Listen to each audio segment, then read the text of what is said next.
Hello everyone. Welcome to another part of What If Deku Had Matter Manipulation. If you enjoy, please like and subscribe. I did not write this story. The writer is Bland username. Please support them out by checking their work out. Now let's dive in. The next day of class, Class 1A was told they were going to be doing something important to the running of their class that will affect them for the rest of the year. I have no idea what's coming, said Ishido with a voice quiver, but I'm terrified. Mr. Aizawa likes to build suspense, Karo, said Tsuyu with a frown. The rest of the class nodded or made sounds of agreement while discussing what the day could entail. Meanwhile, Izuku, who was writing in his notebook, decided to ignore the conversation as it was going to end up being something lame.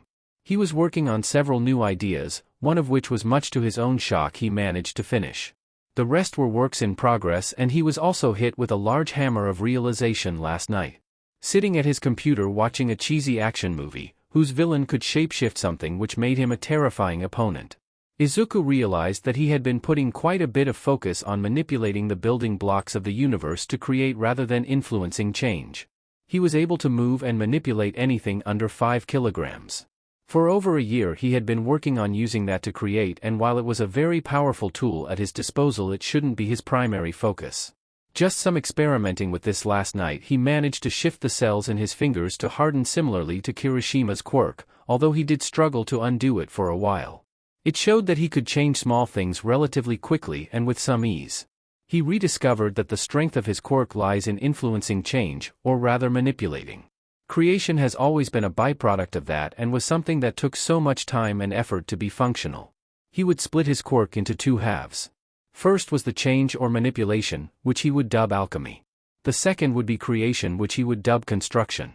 So, in class today, Izuku was working on what else he could alchemically make rather than completely create at the moment. He wanted to alter Earth to something like mud to create a mudslide. He would have to work around the weight limit, but going 5 kilograms at a time should be manageable. Enhancing his water control to create even colder ice or boiling water, condensing reactions or redirecting them. Example would be Bakugo's explosion. Maybe he could catch the explosion and redirect it or reform it. Change fire to something completely different. It is after all a gas that he could change to suit his needs. Midoriya. Izuku looked up and noticed that most of the class was looking at him, with Momo, who was blushing red, being the one who shouted at him. With everyone staring at him, he made sure to be eloquent. Nailed it. Ida, ever diligent, responded. We are supposed to decide on class president and are throwing out ideas on how to decide. Izuku looked over to the corner of the room to see Aizawa passed out in his sleeping bag. It would seem that he missed the start of class in his thoughts. Why not vote or something? Izuku asked, not sure why it was a dilemma. Well, we don't know each other that well, said Kaminari, getting a raised brow from Izuku. Yeah, you and I know each other well enough, but not the whole class. It wouldn't be that good of a vote if everyone votes for themselves. Precisely, shouted Ida. With such a situation, if someone receives multiple votes, then they are the prime candidate. The rest of the class agreeing with cheerful cries. Izuku, however, I abstain, he said with a smile, much to the rest of the class's shock. What? Why? Ishido asked in shock. Momo turned with a confused expression. I thought you would be a good president, she said with a small frown. I mean, yeah, I was gonna vote for you, said Uraraka with a blush. I don't have the time, said Izuku. I have too much to focus on already. I don't think I can add to it with extra responsibilities in school. The hell you got going on, Deku? Bakugo asked with a snort. Izuku sighed. He was going to have to explain, wasn't he? My quirk takes a lot of study and training to be usable. I spend most of my free time studying and practicing with my quirk, he said with a sigh. Kirishima frowned. Yes, so does everyone else. We all train our quirks in our spare time. Izuku shook his head. No, what I mean is that for me to do this Izuku raised his finger and a small shining cube of pure iron was brought into existence to the awe of the class. That took me months of study and training to do that much. To create a single milligram of iron took over 15 minutes of extreme focus almost a year ago. I only recently got it to a usable level. The class muttered to themselves, some giving Izuku looks of respect for his diligence while Momo was giving him a look of admiration and a touch of pity. He knew she was giving him the poor thing has a difficult quirk look, something she took joy in doing for the first time in her life, even though it annoyed him something fierce. If that is your decision, said Ida, then we will pick from the rest of the class. After some paper passing and writing, Izuku collected all the paper with his quirk and tallied the votes. To his surprise, though in hindsight it wasn't much of a surprise, Ida won with 3 votes while Momo got 2. Izuku smirked. He voted for Ida since the boy was practically the class president already with his diligent need to uphold the rules of the school. Ida wins with 3 votes, with Momo coming in second with 2. There are president and vice president, announced Izuku. Ida stood and bowed deeply. I pledge to uphold the values and duties of this class, no, this school. To the utmost of my ability. If I were to fail then dash. We get it. Interrupted Aizawa, who had woken during the commotion. Ida, go back to your seat. Yaoyorozu and yourself need to meet with me after class this afternoon so I can go over what you need to do. Aizawa looked at Izuku. Midoriya. Don't think that the life of a hero will give you ample off time whenever you want. But that's why you're a student. Continue to use your time wisely. I say that to all of you. Your time as a student should be the time you explore all avenues of your quirk, he said before walking out of the room. The next second the bell rang signaling lunch. The class rushed off to get food. Izuku was one of the first ones to get to the lunchroom so that he could say hi to Lunch Rush before he got too busy. Izuku was always going to be excited to meet a pro, even one that isn't super popular. The hero gave him his usual lunch, nearly twice the serving of everyone else due to his body's need for extra calories. Taking his seat, he got to work on his food while the rest of his class got into line. It was a few minutes later that Izuku was wiping his face after finishing his food that his classmates started to sit down by him. Momo sat first with Uraraka sitting next to her across from him and Ida sat next to him. He spotted Kaminari over by Jiro and Ishido talking animatedly with the girls, both of whom were showing varying levels of interest. Izuku mentally sent encouragement to his friend who had expressed interest in the cool punk rock chick. I'm surprised that you didn't think you could be president, said Momo as she tucked into her meal. Izuku shrugged. I don't think I couldn't, but I do want some free time when I'm not training or studying.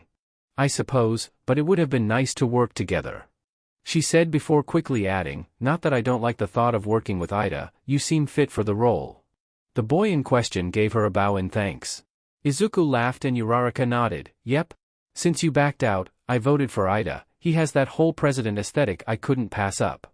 You voted for him for his aesthetic, said Izuku with a chuckle. I voted for Ida due to his diligent attitude regarding the school's rules and regulations. Ida, who was uncharacteristically silent during the discussion, looked as if he'd won the greatest award in the world. As finally, his personality regarding order was being recognized, and his brother said it would never get him any props. Thank you both, said Ida with barely contained glee, although I'm not sure how to respond to my looks getting me a vote, he said with a hand rubbing his chin in thought. Uraraka waved it off. Don't think too hard on it, she said feeling a bit embarrassed. Momo decided to move to another subject. So Midoriya, what are you working on with your quirk these days? Must be interesting. Izuku smiled. I'm going to start working on manipulating rather than creation for a bit. While I won't stop working on creating elements until I master them all, I want to focus on a larger variety of things with my quirk, he said while raising his hand then hardening it, something I got to work last night. That's like Kirishima's quirk, Uraraka said stunned. Can you do mine too? Izuku shook his head. Your quirk is quite confusing to me. You can remove the effects of gravity on what you touch. I can't do that to my knowledge, but I bet with time you may be able to increase the effect of gravity. It seems strange that it only goes one way. Or she could hold someone in place with zero gravity, mused Momo. If she were to be able to increase gravity then there would be dangerous implications, too much gravity and it starts to affect space and time. Izuku shrugged. You're telling that to someone who manipulates matter on an atomic level, he said with a laugh. Momo blushed. Well, that's true dash. Also, can't you create anything non-organic with your fat cells? You could just make a nuke or highly radiated metal and kill us all, Izuku said with a grin. We can't really talk when it comes to far-reaching effects. Momo looked down with red cheeks. Yeah, I suppose. I just thought I made stuff float, said Uraraka with a nervous laugh. Making something float and removing gravity are two completely different things, corrected Izuku. You can manipulate gravity, something to figure out is by how much. RRRRINNNNNGGGGGGG. Everyone jumped up when the loud alarm started blaring, causing all of the students to panic and rush to the main exit of the lunchroom. That is the alarm if there are intruders on the campus, Ida shouted in realization, "Everyone, we must leave at once." He shouted to the area where the rest of their class was. Izuku frowned and looked around the room. There was another exit in the back, but no one was going that way. He decided he should try and find a teacher to see what was going on. Someone breaking into UA during the day seemed highly unlikely. Exiting the lunchroom, he ran down the hallway and spotted out the side window a large crowd of reporters entering through the gates, making Izuku roll his eyes. Of course, it was something like that. Now that he was less concerned for everyone seeing as how there wasn't an actual threat, he was able to walk through the hall without worry. Once he got to the end of the hall, he felt someone enter his range. He didn't recognize them, but there were thousands of students at UA, so that wasn't cause for concern. But the closer he got, the less confident as he sensed more of the person he was getting closer to. The man turned the corner and spotted Izuku. He was tall, a full head over Izuku. He wore a black hoodie and black pants, but some of his teal hair was peeking out from the hood. So, an NPC decided to snoop around. He growled. "NPC?" asked Izuku. "Wait, I'm the one snooping? Aren't you breaking in here? I don't like this dialogue," he said before a purple warp gate opened under him, allowing him to fall to safety. Izuku tried to sense the properties of the warp gate, but all he could feel were the atoms being not quite split, but as if they were only half there. But before he could get an accurate feel of them, they were gone, and he was alone in the hallway. "I don't need to tell you how bad it could have gone if you were attacked, right?" Aizawa asked tiredly, "But thank you for telling us someone actually broke in. We were under the impression that it was just the press, although we had suspicions about it due to the nature." Izuku nodded. He was a weirdo, but that would just make him dangerous, he said with a grimace. Also, that warp quirk was impressive. They're so rare that there isn't much info about them. If you need any help, get out of here, problem child, said Aizawa, waving him off. "Leave it to us." Izuku nodded and rushed off after the class, who were already dismissed. He had promised Momo that they could discuss their quirks after class over coffee. He found her waiting for him in the courtyard, scrolling through her phone. He was pretty nervous about their planned outing. All he knew when she asked him was that she had some ideas about his quirk and would love to hear any ideas he had about hers.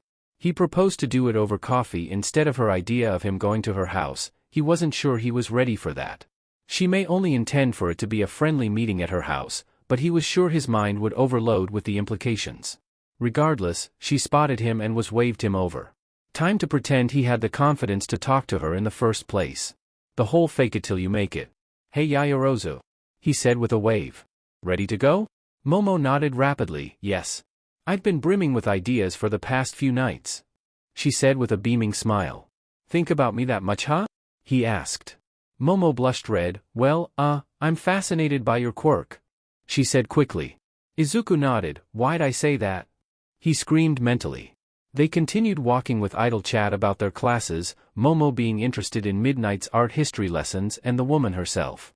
While Izuku found the classes on heroics and hero regulations fascinating, as it was a subject he was interested in but didn't know much about yet. They arrived at the street where their desired coffee shop location was and noticed that there were a lot of people rushing away, passing them, bumping into them in their haste and not even bothering to apologize. He and Momo shared a look and continued on to see what was going on. Further up the block were 3 men and 2 heroes. The first man, and who appeared to be the leader, was a tall bald man who wore a sleeveless vest and dark red pants. The vest had flame patterns on it and his eyes glowed amber. Most notable were his hands that had large flames coming off them, and he looked confident as he gazed at the 2 heroes in front of them. The second man was in a set of baggy cargo pants and no shirt. He had spiky blue hair and his face was very chiseled, almost as if it were made of stone. On his fists were gleaming blue crystals that extended up his arm, and some were on his chest. A very powerful defensive quirk from what Izuku could tell. The last man was the most normal-looking one. He was the tallest of the 3, but his features were quite plain. He had short black hair and some stubble on his face. He wore a short-sleeve shirt and regular jeans with no descriptive features. However, he possessed some sort of strength quirk, as he just punched one of the 2 heroes across the street into a building, knocking him out. "Diamond, take out the other trash. He's here," shouted the leader as his fire went out and he turned towards Izuku and Momo. The man with the crystals, now named Diamond, roared in excitement and charged the other hero, who tried to stop him by causing the ground to vibrate. However, Diamond charged through it and covered himself in his crystals before impact, causing the hero to fly off and land right by his partner. Which one is it, Pyro? Asked the strength enhancer with a bored tone. The leader, Pyro, smirked and pointed directly at Izuku. That one. The strength enhancer cracked his neck and charged forward with Diamond following behind with far less speed but a dangerous amount of momentum. Momo reacted first and created a large net launcher and fired it at both of them. Diamond was actually tripped up by it while the enhancer caught it and ripped it apart without batting an eye and continued forward at them. Izuku created his shield, the same one he used during the entrance exam, and met the enhancer. The man's fist met his shield with a loud gong and a shockwave that disturbed the air around them. Izuku grunted but held under the man's strength. His enhanced bones and muscles straining but not at their limit yet. Pyro sighed and burned the net off of Diamond, who was clumsily trying to undo it. You moron, the more you struggle the harder it is to undo. He spoke with an eye roll. Then Pyro turned to the crowd with a massive grin. You all are bothering me, he said before he fired twin streams of flames at the building where the heroes were unconscious. The civilians screamed and Izuku growled, Momo, go help them.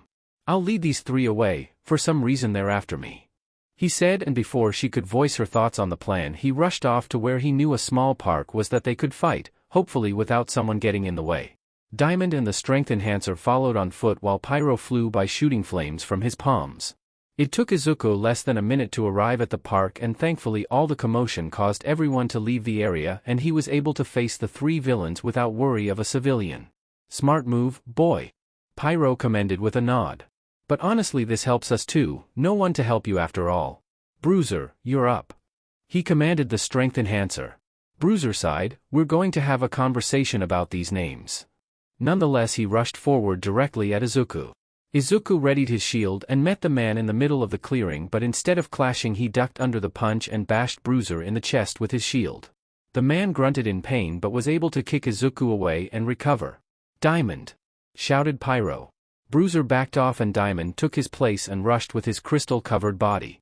Izuku used alchemy to change the shield into a gauntlet and met Diamond with a punch to the face that only barely chipped the crystal but managed to knock him off balance and fall to the ground.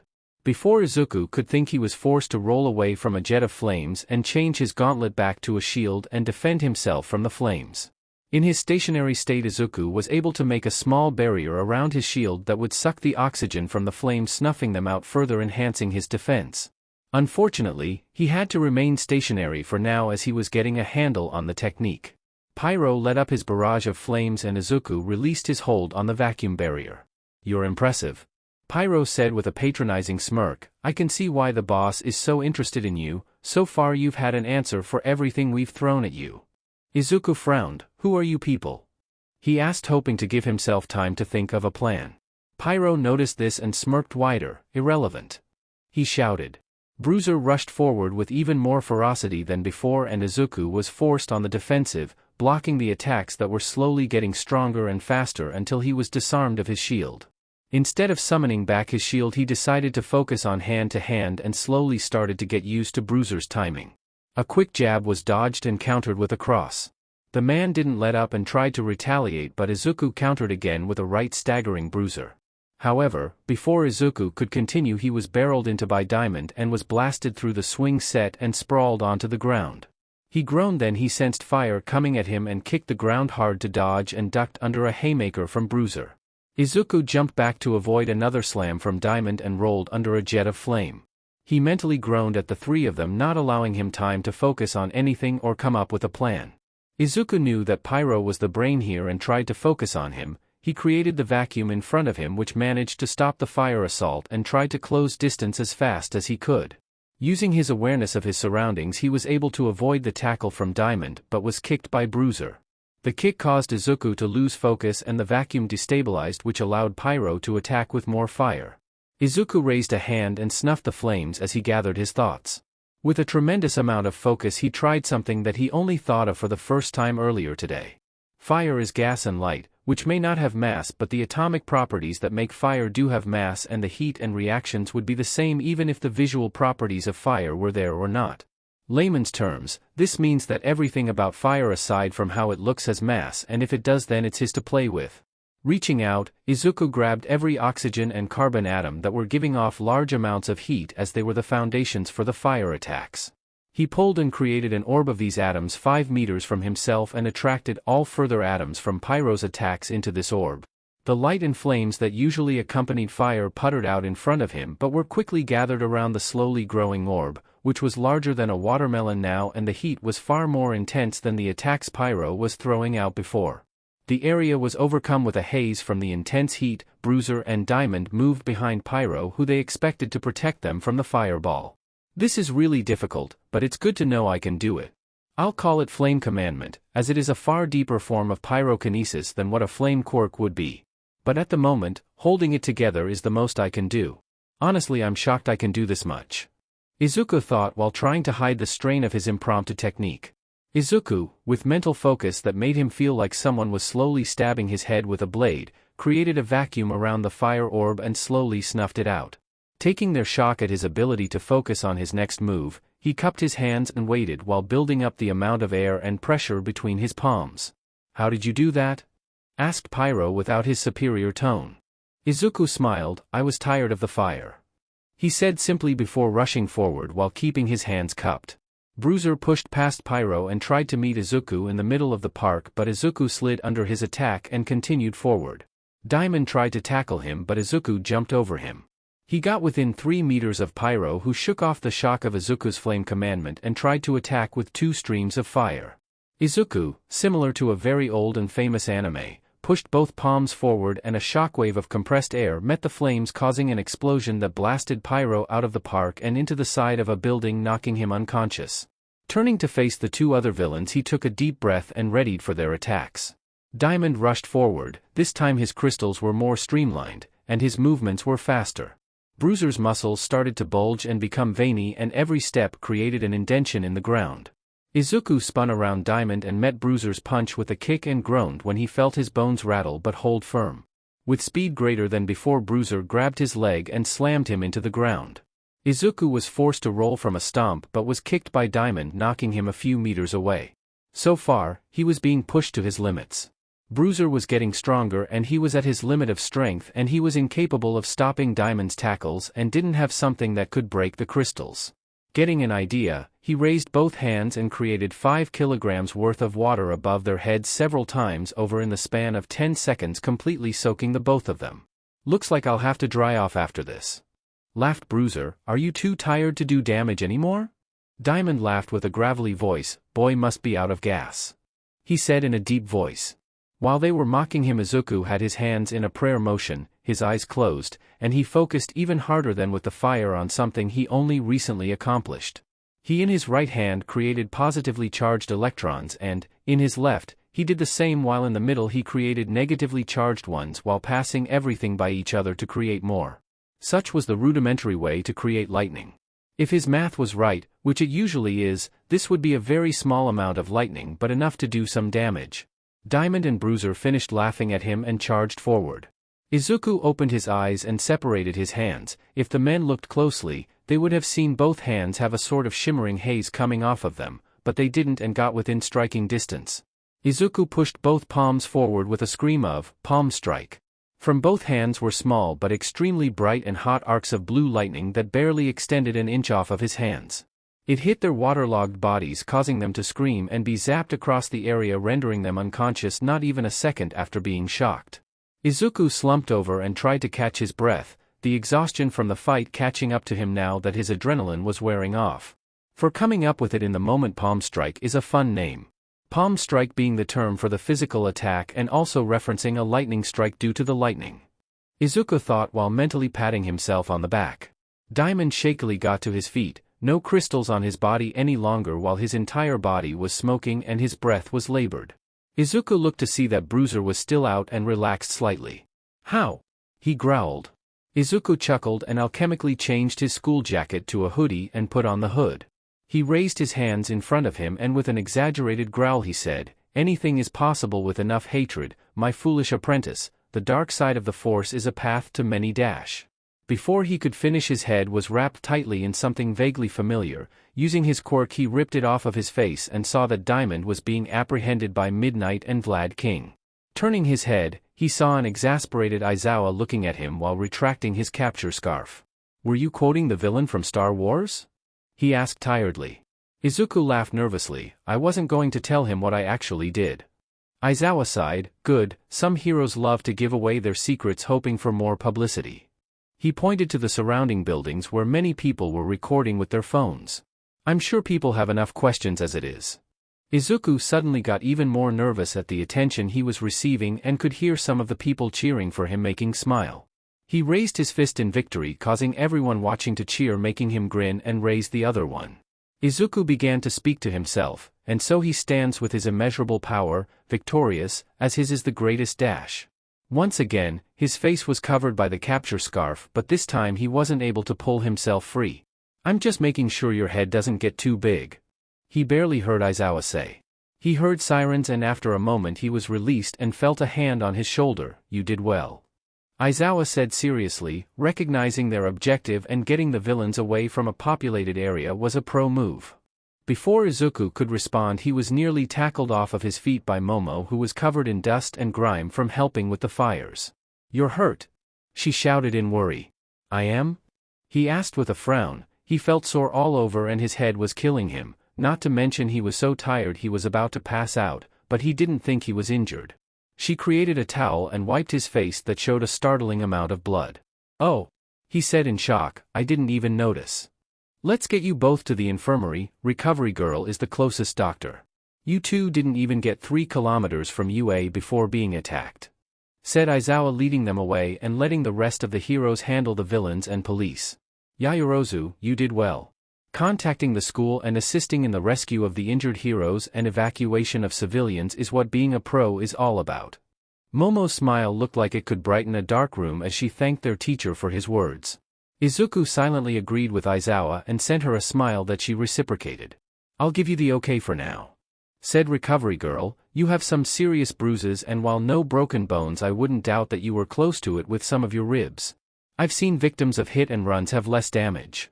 Izuku groaned and held ice to his side. Well, I was tackled by a 100 kilograms walking diamond. Recovery Girl hummed. Well, your most worrying injuries are the internal bruising and bleeding. Something I'm sure you could fix yourself when you're more rested. Just don't do anything strenuous till you do that, and come see me tomorrow before class. Izuku silently saluted her and laid back down on the bed. Some police are here to speak with you, namely the captain of the closest precinct, she said before opening the door, letting the 2 men in. The first was a large, intimidating man whose most prominent feature were glowing red eyes. The other was a kinder-looking man with brown hair and a reassuring expression on his face. Hello, said the kinder-looking man. My name is Detective Tsukachi and this is Captain Atsutake. Izuku waved but didn't speak. Do you have any idea how many laws you broke, boy? Asked Atsutake with a growl. Those men were injured by your quirk, which is grounds for. What are you doing? Izuku, who midway through the man's yelling got up and started making his way to the door. He turned to speak to him. I'm going to go jump off the roof, he said to their shock. If I didn't fight back, I'd be dead, so I'm undoing the laws I broke like you want. Boy! Dash, the captain started to yell but was interrupted by Tsukachi. Now let's calm down, he said placatingly. Mr. Midoriya, I'm sorry you went through this attack, but we have to bring up the law, otherwise we wouldn't be doing our jobs. Izuku didn't look impressed. Yeah, the law, no quirk use on someone no matter what, he said with a roll of his eyes. I'm not apologizing, nor am I sorry they were hurt. They tried to kill me and I dash. Before he could finish, the doors to the infirmary opened and first through was Aizawa, followed, or more precisely riding atop of Aizawa, was Principal Nizu, followed by Momo, then a woman who looked like an older Momo, and an older man with a briefcase. I thought I said to wait for the staff or his mother, Aizawa said tiredly. The captain glared. We're the police and he is more than old enough to be spoken to alone. Tsukachi sighed. I apologize, he said quietly. Anyway, continued Izuku, as I was saying, it was life or death and I very much didn't want to die. So, I met their attacks with my own. You know, sometimes fighting fire with fire is the best option. So, I decided to meet their villainous fire with a flaming fist of justice. Latem, someone said in the back. I trust that Mr. Midoriya isn't in trouble for protecting so many and not only fighting but subduing those villains, the older Momo said with a raised brow that made the officers feel a centimeter tall. If you are, however, my lawyers will be there to fight all charges. She gestured to the older man, who nodded. That won't be necessary, Tsukachi said quickly. We were actually here to tell him he wasn't going to be charged, as it was in self-defense, as dozens of video recordings can no doubt corroborate. The captain growled but didn't say anything. Excellent. Nizu clapped and gestured for the police to follow, and the heroes and police quickly left the room after that. Older Momo turned to Izuku. It's wonderful to meet you, Midoriya. My daughter speaks quite highly of you, she said while ignoring the squawk from Momo. I'm Nanao Yaoyorozu. If there's anything we can do for you, please say so. Before he could respond, the door was slammed open and his mother practically teleported to him to crush him in a hug that had him wince in pain. Oh, Izuku, are you okay? You're not hurt, are you? If they hurt you, I'll kill those bastards, she worried/screamed. Mom, he shouted to snap her out of it. Honestly, you're hurting me more than they did, he said, making her release him quickly. He saw Momo giggling off to the side with her mother smiling at the exchange. Oh, said Inko when she noticed them. Sorry about that, I'm his mother, Inko Midoriya. Nanao and my daughter Momo Yaoyorozu, said Nanao before smiling. I like your energy. I felt the same when I heard what happened to my daughter. Inko blushed and rubbed the back of her head. Yeah, I got a bit carried away, she said with a small laugh. Well, we need to be getting home. Great work today, Midoriya, said Nanao before leaving. Momo smiled at him. See you tomorrow? Also, we still have to have our discussion, although the coffee shop was burned down, she said with a frown. You can just come over to my house, it'll be great. Momo left to catch up to her mother, and he turned to his own, who looked like the cat who ate the canary. Oh my, who was that? She was quite the beauty. Are you two together? Going to her place to have a discussion? Is that what it's called now? Izuku's face turned red, and the previously forgotten recovery girl at her desk laughed, making him even redder. I'm just going to drag myself home now, he said, not making eye contact with anyone. Izuku made sure to ignore his mother's teasing the whole way home, and the last thing he remembered was the impact of his face onto his pillow. The battle outside of UA brought several questions from the police that Izuku had to answer. Thankfully, the nice detective came to his house to ask them, leaving the angry chief behind, everyone knowing that Izuku wasn't going to be cowed by the man's presence or appreciative of his attitude. First question was the easiest. Did he know them? Izuku didn't, and proceeded to explain that they were under orders by a mysterious boss. Other than that, it was questions about his daily life and if he was familiar with anyone who could have it out for him. Izuku didn't have any, and the detective spent the rest of the time reassuring him and his mother that they would work hard to prevent another incident from happening. Izuku, finally home and alone without someone bothering him, was able to take stock of the injuries that were left over. Nothing too strenuous, and he was able to heal up in a matter of minutes. Unlike with others, Izuku was able to heal himself with incredible ease. For now, he was going to take a nap and try to relax after a stressful and long day. At 8 at night, the day of the attack on UA students, Midoriya, Izuku, and Yaoyorozu Momo, the national news for Japan made it their top story. Hundreds of thousands tuned into the top story, as articles and social media posts were already going crazy after the very public attack. Good afternoon, everyone. This is your nightly news anchor, Tamayo Kyoko, she said before gesturing to the older man next to her, who looked quite disheveled. We are joined by our senior quirk analyst, Masao-kan. Earlier today, 3 villains attacked the area around UA High and then proceeded to target first-year hero student Midoriya Izuku when he and another first-year Yaoyorozu Momo walked onto the scene. She began. So far, UA hasn't made any official statements, and the police have stated that the villains were being processed and Mr. Midoriya isn't going to be charged with illegal quirk usage, which should come as no surprise, as it was clearly self-defense. She gestured to the screen where the 3 villains, Pyro, Diamond, and Bruiser, were fighting with the 2 pro heroes. Mr. Masao, what can you tell us about the villains? Masao took a deep breath. They have impressive quirks. Most impressive is the villain Diamond, who seems to be able to cover himself in a crystal-like stone, giving him high defensive and offensive capabilities. Bruiser seems to have a strength enhancer, while Pyro, we know, has the quirk Flame Fists. Alone they would be tough, but together we see in the video that even pros could fall. Tamayo nodded. Indeed we do. But then came the 2 individuals who changed the outcome of what looked to be a terrible tragedy in the making. First is the young man, Midoriya Izuku, followed by the heiress to the Yaoyorozu family, Yaoyorozu Momo, both first-year students in UA's hero course. The screen played the footage of the 3 villains noticing the students and starting to attack. Momo using the net launcher, while Izuku met Bruiser with a shield in a powerful clash. Truly terrible that villains would focus on children like this. Sneered Tamayo as the footage played and the villains clearly focusing on Midoriya. What can you tell us about the students, other than that they were impressive in their response time? She asked Masao. He grimaced and pulled his tie loose. Why yes, well, Ms. Yaoyorozu seems to be able to create all sorts of items from her body, as later when going to rescue and evacuate people from the burning buildings she created fire extinguishers, and here we see her making a net launcher. I can't tell the specifics, but she seems to use her body as the fuel to create the tools she uses. We can expect great things from her as she possesses a quirk with seemingly limitless possibilities. As he finished, he turned to Midoriya and his face became distraught and a bead of sweat rolled down the side of his face. Now, Mr. M. Midoriya. He is strong? He said unsurely as the video showed him and Bruiser meeting with a shockwave. But he made that shield similarly to Ms. Yaoyorozu. I can say that he has excellent deductive skills, recognizing that the villains are after him, then leading them away with speed that would suggest an enhancer Q quirk.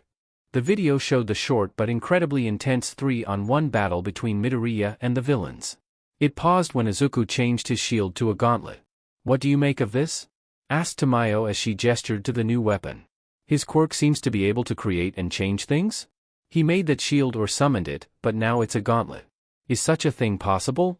Masao scratched his face roughly. He may have a quirk that can create or form weapons from materials he has on hand that we can't see. He gulped, as well as a quirk that gives him heightened physical ability? I am not as sure what to make of this however. He said as he blocked the fire and started snuffing it out as it touched the shield. Is there a metal that can put out flames on touch? Asked Tamayo with an impressed look on her face. Or maybe his quirk allows him to make and unmake, and he is unmaking fire. Would that be the case? I don't know. Shouted Masao while throwing his hands into the air with a wild look in his eyes, making Tamayo jump. The footage moved to Midoriya stopping the fire attack and molding it into a massive fireball before snuffing it out. I mean, what even is that? Shouted Masao. The footage showed Midoriya blasting pyro with the air cannon. He either has like 7 quirks or some serious fuckery is going on. He shouted while pulling off his tie. Mr. Masao. We're live. She shouted before regaining her composure. Surely you can tell us something. Masao laughed wildly. He can make things, is strong, durable, manipulate fire, air, even water, and now he made lightning in his palms. Fuck you and fuck him. None of this makes sense. He shouted before getting up. Spent my whole life researching quirks, yet I can't even. Where are you going? Shouted Tamayo after recovering from his outburst. Masao turned around and threw his hand up. I don't know, but I need a drink. The next thing they heard was Masao slamming the door behind him. Tamayo, now very flustered, shuffled her papers. Well, yes, I suppose that is all the time we have tonight. We apologize for the behavior of our senior quirk analyst. Yes. The feed cut and some commercials started to play. Izuku, who had been watching on his phone, groaned. Great, I'm famous. He said before laughing. That was pretty funny though. The train ride to UA went about as well as could be expected. Everyone who noticed him started asking him questions. People pointed at him, some younger kids asked for his autograph, which was surreal. Before he got to his stop for UA, some middle schoolers approached to ask him questions, making him struggle to keep his face from turning red. What's your quirk? It was so awesome in the video? Asked a younger teen with an excited grin, everyone around him looking on interested in his answer. Yeah. How'd you do all that? Asked another teen bouncing up and down. Izuku rubbed the back of his head. Well, I trained very hard and you know, anything is possible with enough heroism. He said lamely before rushing off the train towards UA. In the distance he noticed that there were some construction crews in the area where the villain attack was. He utilized his alchemy to make his UA uniform less noticeable and have a hood until he reached the campus. Once UA was in sight, he changed it back to his normal uniform and walked onto campus. If he thought that students in a hero school would treat him differently than the public after an event like that, then he would be disappointed. Many were giving him looks as he walked through campus, some pointed and whispered as he passed by. He was approached by a small group of third years. There was a tall muscular blonde leading the trio. He had a cartoonish face and small blue eyes with an easygoing smile on his face. Next to him was a dark-haired boy with pointy ears and a nervous look on his face as he stared at the ground trying to avoid the coming conversation. Last was a girl with very long blue hair and a wide smile on her face as she bounced on her heels excitedly. Heya! The blonde greeted with a large smile on his face. "You're that first year that was all over the news. Midoriya, right?" Before Izuku could respond, the girl in the group began to rapid-fire questions. "You're Midoriya Izuku. What's your quirk?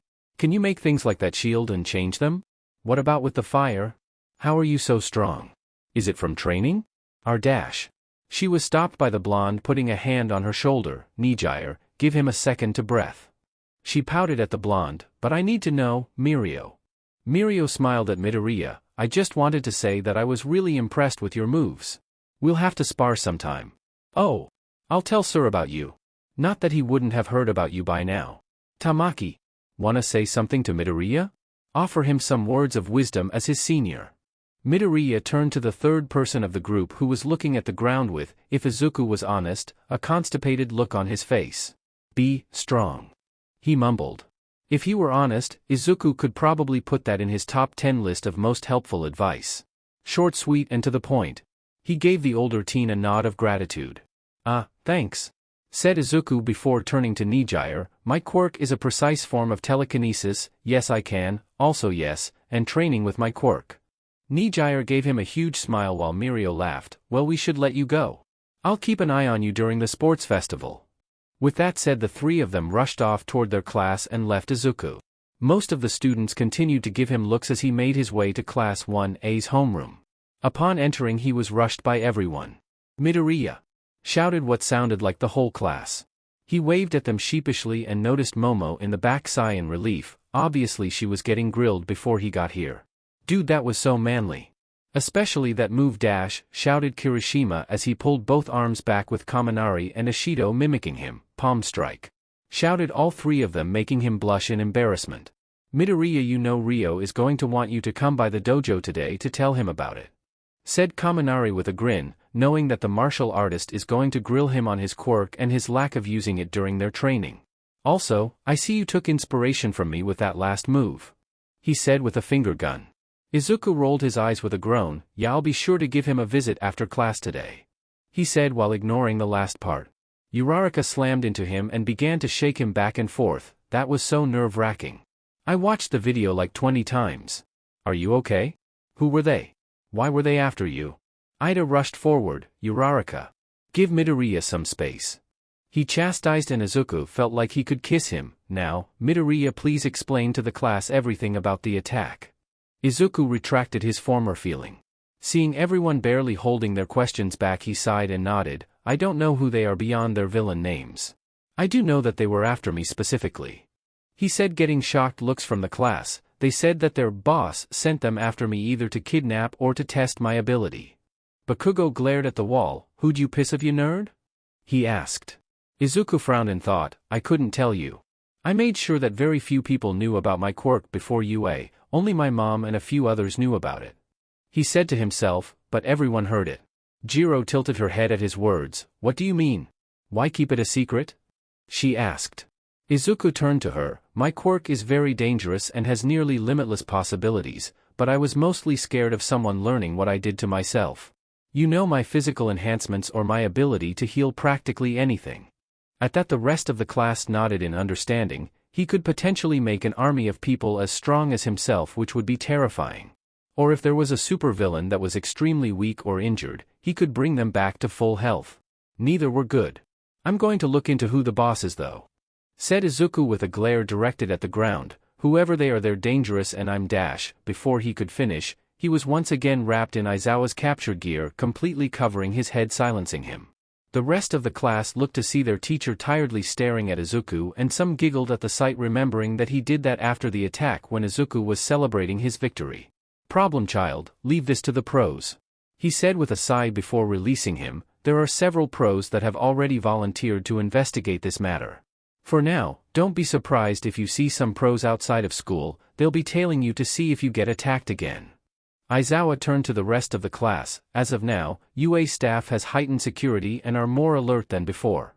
We had the break-in with the media and then attack all on the same day.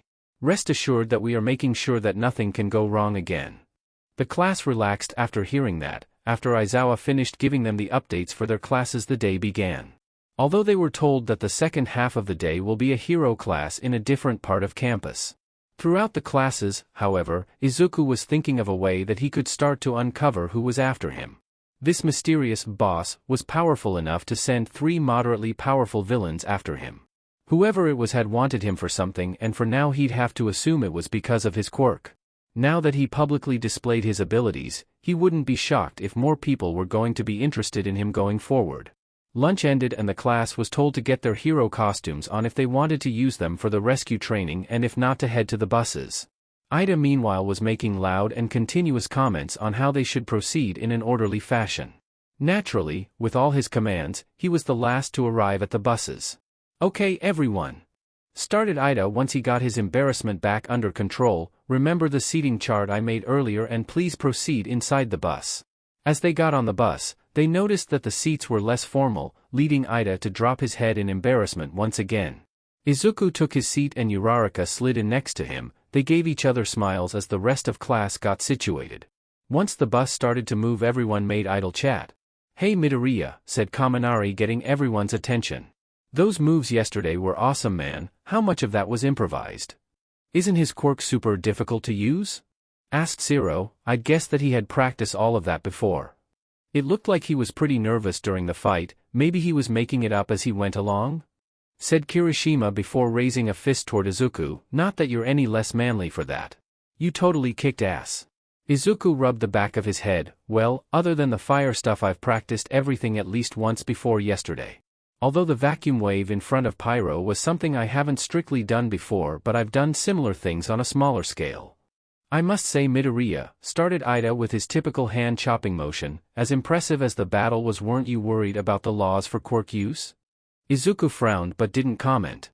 Tsuyu added her thoughts. "I agree, I apologize, but I usually speak my mind, Midoriya," she said before frowning. "There are laws saying we shouldn't use our quirks on other people, especially to hurt them, and if we do that, we're breaking the law. Wouldn't that make us the same as villains?" She didn't accuse him, but that didn't mean he liked hearing that. Some of the others shouted at her words, saying that he wasn't a villain and was right to defend himself, while most remained silent as they listened. "Not in the slightest," Izuku said with a frown. "Look, that law is all well and good when you're thinking about it in your house or at school. It works on paper, but when you're in a life-or-death situation, words on a piece of paper weigh a whole lot less." The class didn't have much to say about that, and Tsuyu looked out the window in thought while Ida was nodding to himself. "I'm glad you're all right," Uraraka murmured next to him. "Me too," he said with a small smile. "I wasn't exactly prepared for what happened, but it all worked out. A bit more public than I'd have wanted though. Now people are talking about me and approaching me." "That reminds me," Hagakure shouted, "did you know that there were a lot of high-ranking pros talking about you?" she said as she whipped out her phone to show them a few videos. The first video was of an older man. He was covered in black armor and had a long white beard flowing from the bottom of his helmet. It was the number 9 hero, Yoroi Musha. "What do you think of the video of the attack on the UA student Midoriya, Izuku?" asked a reporter while sticking a microphone in the hero's face. He rubbed his beard. "It is as villainous as one can expect when dealing with the dark aspects of our society, to attack a child still in school with the intent to kill. I would like to ask what the school was doing during the battle? It took place less than 3 kilometers from the school and was quite the spectacle. Surely, they aren't that oblivious. In regard to the boy, he has an interesting quirk and is quite capable." "Whoa, that's the number 9. said Mashiro, his tail hitting the chair next to him in excitement. Kaminari shook his head. He spent more time criticizing UA than talking about Midoriya. Hagakure nodded, or at least they think she did, and pulled up another video. This time it was of a lesser-known local hero, Death Arms. He was talking to his fans in the street when asked about the incident. It's always bad when a kid is brought face to face with villainy. But he handled himself well enough, not great but good enough for a first year. I was too far to really help, but I arrived toward the end to assist. Shame he got hurt 'cause the pros weren't around to save him," he said sadly. He went on to comment about his recent cases and what his agency has accomplished in the past week. Izuku gave the video a look that showed how dumb he thought the hero was. "Seriously," he mumbled to himself. "What a crock of shit," said Bakugo as he glared at the seat in front of him. He either didn't watch it or was trying to hype himself up. Either way, it made him look like even more of a pathetic extra. "While what you said was a bit mean," Kirishima said, then shrugged. "I can't disagree with you." Some of the others mumbled their agreement. Next video got the attention of all the men on the bus save for Todoroki and Bakugo, who both ignored the video but were listening. It was of the number 6 heroine Maruko, who was giving the camera a massive grin.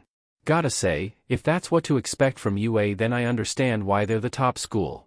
That Midoriya kid has some real talent. Can't say I understand what that quirk of his does, but he's something.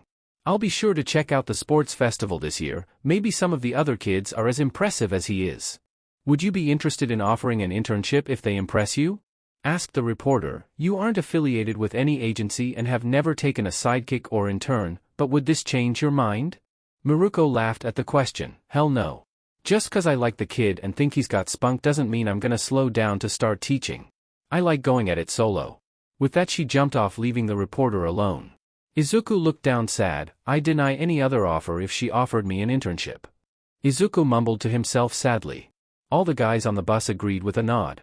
Seriously? Jiro asked with a sigh and a shake of her head. Ashido jumped up to grin at her. Common, you got to admit that she's got some killer legs. I want to be smothered between her thighs, said Kirishima quietly to himself. Amen, replied all the other guys. Izuku grinned when he heard an almost silent amen from up front where Aizawa was sleeping. Ashido turned to Kirishima with a glint in her eye. Oh really? Kirishima looked away with a blush. Well, you know. Guys, there's one more video, said Hagakure before showing them. This time it was Endeavor. He was surrounded by his sidekicks and was glaring at the camera, with his typical personality, no charisma or interest in actually talking. Are you worried that your son could be targeted? Especially when a relatively unknown student was attacked so close to the school. You are quite infamous to the underworld after all, asked the reporter. In the background some of the sidekicks grimaced. My Shoto is more than capable of taking out street trash like in that video, he said with a sneer. As for that Midoriya brat, he has potential, but the villains that attacked him were garbage, barely worthy of a capable pro's attention to apprehend. I wouldn't be too impressed. With that he walked away with his sidekicks following after him. Ha, said Mineta in surprise. Todoroki, your dad's kind of a dick. Some of the others hissed at him and Ida was about to reprimand him when Todoroki did something none of them expected. He chuckled. Some of the class exchanged confused glances while the girls gave him a reproving glance now that his face had a different expression other than apathy. Yes, he is, he said simply with a small, almost unnoticeable smile on his face. I'm surprised that he didn't talk about UA, he's a former student after all, commented Sato. You'd think he'd offer some words of encouragement or something for the staff. Who knows what he's thinking, said Shiro. Izuku shook his head. I understand what he's saying though, he said, getting their attention. 1-on-1 I would have torn either of them apart quite fast, even 3-on-1 I took them down in under 5 minutes. To a pro like Endeavor it would have taken a couple flashfire fists and he'd have moved on without fuss. Or have brushed them off to his sidekicks. They're all pretty tough too. Izuku looked over to Todoroki. Have you sparred with any of Endeavor's sidekicks, Todoroki? He asked. Todoroki didn't answer for a while, making everyone look at each other strangely. I have not fought with them, responded Todoroki in his usual monotone. I have only fought Endeavor for training. While the class gave him surprised looks or questions about how strong the number 2 hero was, Izuku was mentally frowning about how Todoroki called his own father by his hero name, like there was barely a personal relationship at all, much less that of a father and son. It raised a red flag in Izuku's head, one that was right next to the red flag that was Todoroki's refusal to use his fire half and the scar on his face. He'd have to look into that. As a future hero it was his duty to meddle where people didn't want him to, especially if someone in that situation needed any form of help. For now, Izuku wouldn't push too hard. After all, he has had barely one conversation with the guy, and he might be misreading the situation. Conversations puttered out and after a few minutes they arrived at their location. It was a massive dome-roofed building. In front of the building waiting for them was All Might and 13, a rescue hero with a space theme that had Uraraka bouncing in her seat in excitement. Get off the bus, instructed Aizawa. Do so quietly and quickly, we don't have all day like I wanted. Everyone made their way over toward the 2 heroes. All Might was smiling down at the class in all his glory while 13 was standing at attention next to him.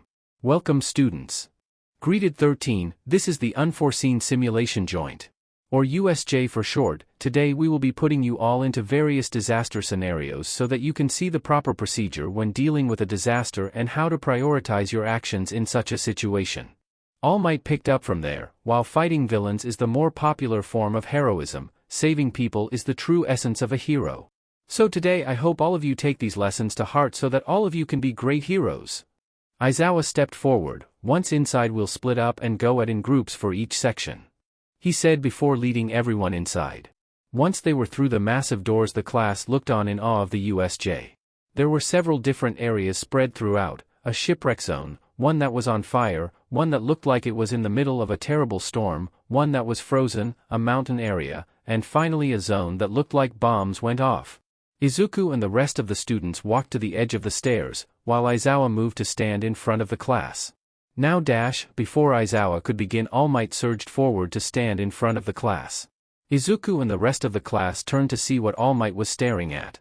In the center of the fountain area in the center of the USJ there was a massive purple swirling cloud. Izuku instantly recognized it as the warp quirk that was used yesterday. Villains, Izuku muttered, getting a few gasps from around him. From the purple warp gate, the man that infiltrated the school yesterday stepped out, only this time he was covered in severed hands, one of which was covering his face. After he stepped out of the portal, dozens upon dozens of villains followed and quickly spread out onto the plaza. Finally the last villain stepped through. It was a massive purple monster whose face had a beak, and its brain was exposed. Its size was actually greater than All Might, but its eyes held no light whatsoever.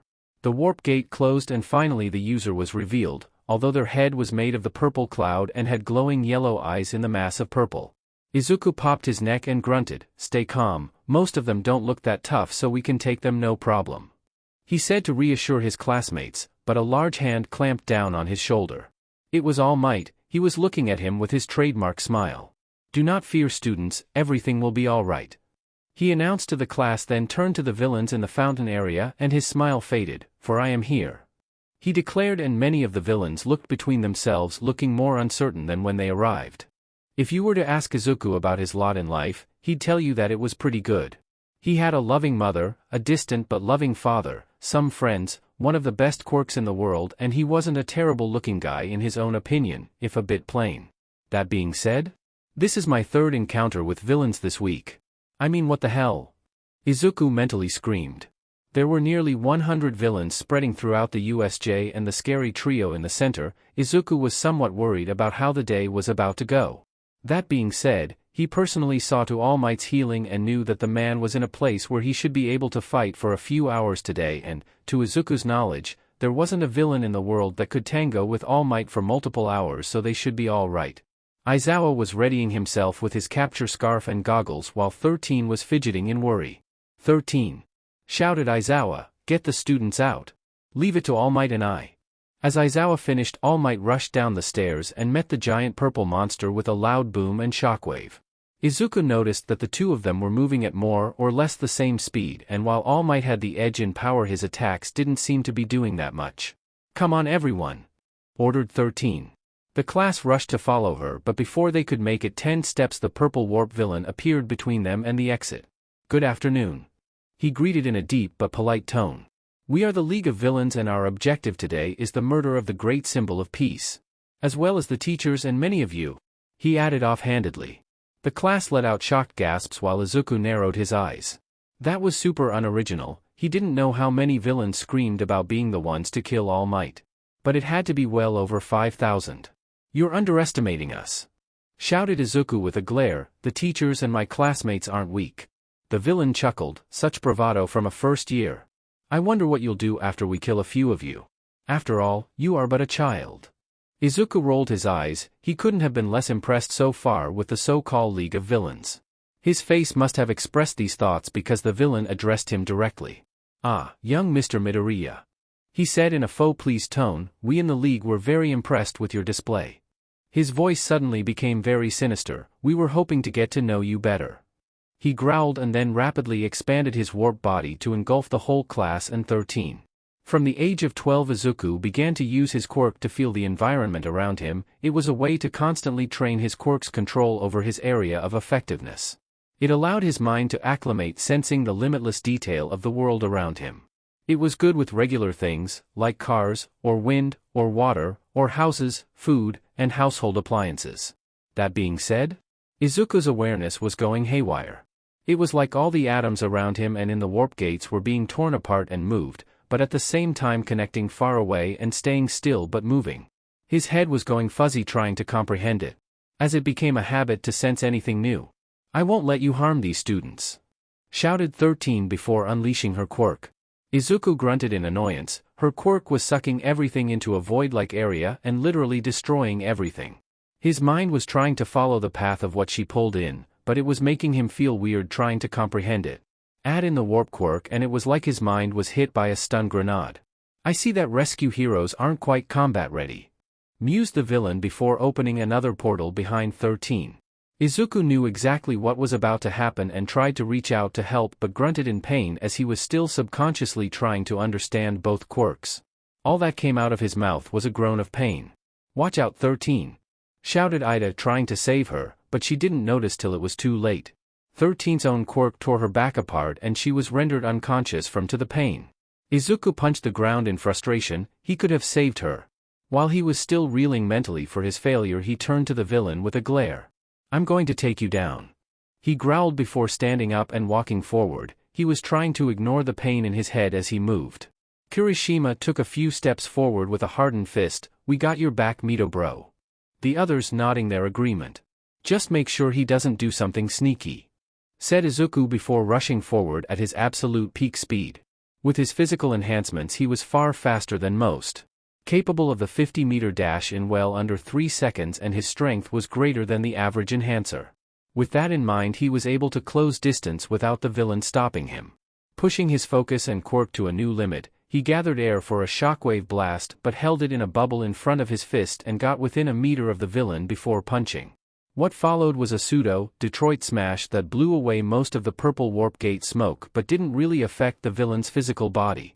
Izuku decided to try something a bit stronger. "Okay then, sever dash." Before Izuku could use his next move, Bakugo and Kirishima rushed in front of him to try their hand at fighting the villain. "No, we can't rush him," shouted Izuku. Bakugo growled and let loose a massive explosion. "Shut up you damn nerd." The blast was instantly redirected behind the two heroes in training, launching them into another warp gate, sending them somewhere far from the stairs.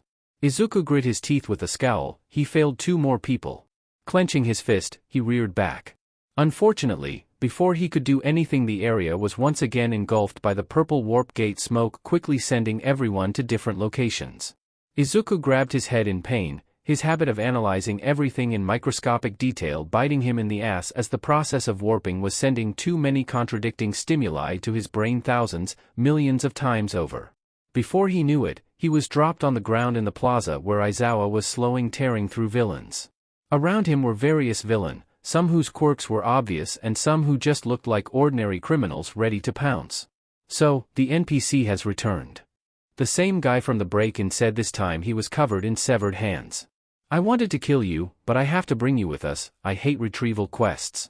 So tedious," he growled. Izuku was about to respond when a massive shockwave washed over them, some of the villains staggering under the wind. It was from All Might blasting the beast into the air at immense speeds. Before it hit the roof of the USJ, a purple warp gate caught it and launched it back at All Might, who met it with another punch. "So, All Might is the better of the two, but he can't put it down for some reason," mused Izuku. "If he's double-teamed by that beast and the warp villain, he may be beaten." It wasn't likely, but the warp gates would add several unpredictable variables to worry about. "That is the idea," the hand villain said with a pleased tone. "The symbol of peace is much stronger than he should be by our estimates, but we were prepared for everything." Izuku glared at the villain before rushing forward toward the supposed leader of the League of Villains. He was intercepted by a warp gate and sent tumbling in the center of several villains further away. "The villain that knocks him out and brings him to me gets a 10 million yen bounty," shouted the hand villain gleefully. All of the villains around him shared competitive looks and laughed before rushing forward ready to claim their winnings. Izuku glared at them but took a deep breath instead of charging in recklessly. He needed a way to neutralize the warp gates. Luckily some test subjects were dropped in front of him. The first villain got close and tried to stab him, but Izuku gave him a strong punch to the chin, instantly knocking him out before grabbing his arm and throwing him at another villain, sending them both tumbling. 3 villains, 2 of which didn't have any noticeable mutations from quirks and a third who had metal fists, rushed forward with war cries. Izuku narrowed his eyes and met the first villain in a flash. the man didn't have a way to react fast enough to stop Izuku's fist to his stomach. Force! Mentally commanded Izuku. The blow was delivered with roughly 80% of his strength, which was enough to stop him in his tracks, but the follow-up woke him and caused him to scream in pain. Not enough, not focused enough. Izuku mentally chastised himself. Then he turned to the next two who were almost upon him with furious looks on their faces. Izuku ducked under a metal-encased fist and leaned back from a finger jab from the next villain whose fingers became spikes. Not giving them time to continue their attacks, Izuku punched the spiked finger villain in the same way as the last villain. The man passed out from the strength but only grunted from the follow-up attack. Too weak and bad timing, good focus. The last villain roared and tried to attack him with a barrage of metal fists. Izuku ducked and weaved through the attacks while mentally focusing. The man overextended with a punch, allowing Izuku to get in close and land another punch on the man's stomach. The blow knocked the man unconscious, then the follow-up caused a deep indentation in the man's stomach and chest, destroying the man's stomach and cracking every bone in his torso. It would be months of rehabilitation, but it was the outcome Izuku had been working on. Perfect. Izuku thought with a clenched fist. The attack was simple, a physical attack followed by an impact of force from his quirk. It was like a solid wall of energy that attached to all the atoms at the point of impact and around it, that carried the momentum of his punch. Too much power and not enough focus and the attack didn't do any true damage, too little power and it didn't do anything. It relied on the fact that he can't move something over his limit, like a human torso, but the momentum of his attack slammed into them, doing massive damage. This was an attack he thought up after getting a better look at the warp villain. He didn't seem to have a physical body for the most part, so he'd need a way to attack him, otherwise he would be nigh invincible. Hopefully it will be enough. A villain was thrown past him and another charged him from behind. Izuku spun around and swiped his hand at the man. Sever, thought Izuku. The villain's chest opened from a large slash that wasn't even a millimeter deep. It was so sudden and painful that the villain screamed, abandoning his attack. Izuku picked up a small rock with his quirk and bashed the man in the head with it, knocking him out.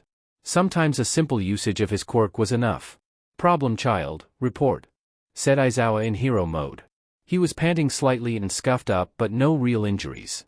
His capture weapon was coiled and ready to attack with the slightest twitch. Izuku would have to get a close look at that thing one day. The warp villain incapacitated 13 and separated the class into the USJ. They are interested in me and sent me here, though these losers are less of a threat than the 3 I fought yesterday. 2 more villains rushed them, one clearly a mutant quirk as he was large and had animal-like features. The other got within 5 meters and Aizawa cancelled whatever their quirk was and slammed him face first into the ground, taking them out. Izuku reared his fist back and hit the animal mutant with a force punch. The attack was dealt with 70% strength and the subsequent attack was delivered in less than 1,000th of a second after and shattered all the villain's ribs instantly. I'm worried about All Might, Izuku said while smashing his small rock over another villain's head. The warp quirk villain is too tricky to beat with a normal punch, no matter how strong. Aizawa flowed through the attacks of a villain, then taking them out with a knee to the nose. Don't worry about that, focus on the fight. These villains may be subpar, but it only takes one mistake. Izuku kicked away a villain before jumping next to Aizawa. Immediately after, a massive shockwave erupts next to them, followed by All Might landing next to Aizawa, panting slightly. I have the beast beaten, but between its regeneration and the warp villain I'm having a bit of trouble, grunted All Might before he noticed Izuku and jumped in shock. Young Midoriya, what are you doing here? Aizawa jumped forward. No talk time, plan now. They want to kidnap me, but they suck at it, answered Izuku while gesturing to the unconscious villains. Izuku then lowered himself in a ready stance. Leave the warp villain to me. Such big words from the child soldier. The hand villain said with a giggle. Tell me, what is the difference between us, HM? We both use our quirks for violence, and we both fight for what we believe in. Why am I the bad guy here? That's what's wrong with this world, because of labels like hero and villain dash. Shut up! Shouted all 3 of the hero/hero student. That's the dumbest thing I've ever heard. Izuku said in a deadpan. We came here to learn rescue maneuvers, you're here for murder. You are clearly the bad guy. I see you figured me out. He growled with a small giggle. The warp villain appeared next to the hand villain with the monster following out of the portal, looking now worse than when it arrived. Tamura Shigaraki, the Nomu is no match for All Might, but he has no way to put it down. Also, I believe that several students were able to escape while I was assisting the Nomu, informed the warp villain. Tamura giggled, "Who cares about the students, since we'll win by killing All Might? Nomu has unlimited stamina. Kurogyri assist Nomu in killing All Might. I'll deal with these two." He started rushing forward with surprising speed. Nomu kill them all. In an explosion of movement that Izuku couldn't follow, All Might met the Nomu in the middle with a thunderous crash. Both of their arms blurring due to the speed of their punches, after barely a second of fighting the Nomu was blasted across the USJ. It was then that the warp villain moved and Tamura arrived. Beside him were the remaining villains that were rushing him and Aizawa from all sides. Izuku created as much water as he could and splashed it on all of the villains he could manage before freezing it. It wouldn't hold any of them in place, but it would slow them down and hinder movement. Aizawa was a hurricane of movement and acrobatic maneuvers, grappling the closest villain and throwing him at another. Izuku went to intercept Tamura, but he was ambushed by two villains before he could. Izuku leaned under a kick and grabbed the leg, focusing inside. Izuku used Sever to cut all the muscle tendons in the villain's leg before throwing him at the other villain, who managed to scramble out of the way. Immediately he followed up with a jab to the villain's chin that knocked him out. Looking over, he noticed that Aizawa was having trouble with the multiple opponents and moved to help. Making another air blast, he knocked everyone off balance, allowing Aizawa to gain distance. "Kurogyri!" shouted Tamura suddenly. With no order or discernible movement to let the warp villain in on his plan, Izuku was hit by the overload of awareness once again, but this time it was a small portal that opened up in front of him, and before Izuku could comprehend it, he was hit in the face by a massive purple fist, knocking him across the plaza. Still conscious, Izuku took stock of his injuries. His jaw was cracked slightly, easy fix. He was bleeding from his nose, cheek, forehead, and was very dizzy. But he didn't have time to worry about it. He quickly jumped to his feet and was hit by the same sensory overload. This time he dove to the side and spun to punch the smoky warp gate with an atomic force punch. In the distance he heard a painful grunt signifying that it was a successful hit. Izuku took slow deep breaths as he overcame the pain of the warp gate and the hit from the Nomu and tried to re-enter the fight to assist Aizawa, who was noticeably slowing down. Izuku and Aizawa slowly closed distance towards each other, Izuku because his teacher was slowing down, either because he took hits or quirk usage, and Aizawa because he didn't want to leave a student on their own surrounded by villains while he was able to help. Two villains remained besides the main three. Aizawa made quick work of his while Izuku bashed the other over the head with a small rock. Booms and shockwaves sounded in the distance as All Might beat the hell out of the Nomu, who would instantly bounce back or was warped back into the fight, no worse for wear. "This won't end while the warp villain and Shigaraki are in play," commented Aizawa while retracting his capture weapon. "We can take out Shigaraki and hopefully end this." Izuku nodded. "I take it you want me to stay back?" he asked. Aizawa didn't bother to speak before rushing towards Shigaraki, who cackled as he met him in combat. A slowed Aizawa was surprisingly even with Shigaraki, who was without precise technique but had a ferocity that allowed him to fight on somewhat even terms with his teacher. Although with the erasure quirk in play, the fight was short and Shigaraki was pile-drived into the ground with monumental force. Izuku shook his head. None of these villains were dangerous on their own. Until Izuku grunted in pain, but, this being the 5th time he was subjected to the warp quirk, he was able to fight through it and remain aware. Aizawa, on the other hand, didn't have an awareness and was taken down by the warped-in Nomu. He was slammed onto the ground with tremendous force, making Izuku wince as he rushed forward. The more he moved, the more pain his head was in as the warp smoke remained in the area. Kurogyri, if Izuku was remembering his name right, retracted his warp smoke, thinking Izuku was going to attack him, but he was aiming for the Nomu. The regeneration and shock absorption parts of the monster meant that couldn't hold back. He reared back for a right-handed punch as he got within range. He'd need full power. All of his strength was put into this punch and was followed by a near-instantaneous attack on an atomic level less than 1,000th of a second after initial impact. The Nomu's head exploded in a shower of gore that terrified Izuku. But he pushed that down for a moment as he picked up Aizawa and jumped away to gain distance as he could see that Nomu was slowly recovering. Laying his teacher down, he forced away the bile that threatened to come up at the state of his teacher. His face was broken, every bone on the right side of his face was cracked and damaged, blood gushing from open wounds, and though his eye was thankfully intact. Not having much time, Izuku slowly fixed the bleeding while mentally promising to heal him when this was all over. Turning around, he noticed that Nomu was standing unnaturally still in the place he was hit, no brain activity or awareness in its stillness. It was then that Izuku realized the Nomu was completely dependent on orders to act and Shigaraki was the one barking out orders. The last order was for it to kill All Might, meaning that it should fight until All Might is dead. But it isn't moving. Matter of fact, after All Might's big hit earlier, Shigaraki gave it another order. Any damage to its brain means that it needs another order because the damage erased the last order. It's so mindless that it needs constant orders to operate. Izuku realized in a flash before taking off at his maximum speed toward the monster. Before he even made it halfway, he was assaulted by the warp quirk and dove to the side to avoid whatever was going to come out of it. It was a pale arm, then the familiar form of Shigaraki, who was breathing heavily. Not wasting time, Izuku rushed Shigaraki with the beginnings of a plan in his head. As he expected, Nomu came forward to defend its master, must be instinctually programmed to defend Shigaraki, thought Izuku. Izuku landed another full-powered atomic force punch, but this time it was to the chest, leaving a hole through its massive body. Shigaraki roared and swiped at Izuku, who leaned out of the way and punched him in the face before grabbing his extended arm and spun around him to get behind while pulling the arm behind him. Nomu was on him in an instant and from behind him a warp gate opened. Izuku smirked. They wanted the Nomu to punch him through the barrier to send him far away or to somewhere dangerous while heavily injured from the hit. With Nomu's speed and strength, it was a good plan thought up in the heat of battle. That is, if Izuku hadn't expected this and was caught flat-footed. But he wasn't. So, he threw Shigaraki through the warp gate and hardened both of his arms to take Nomu's hit.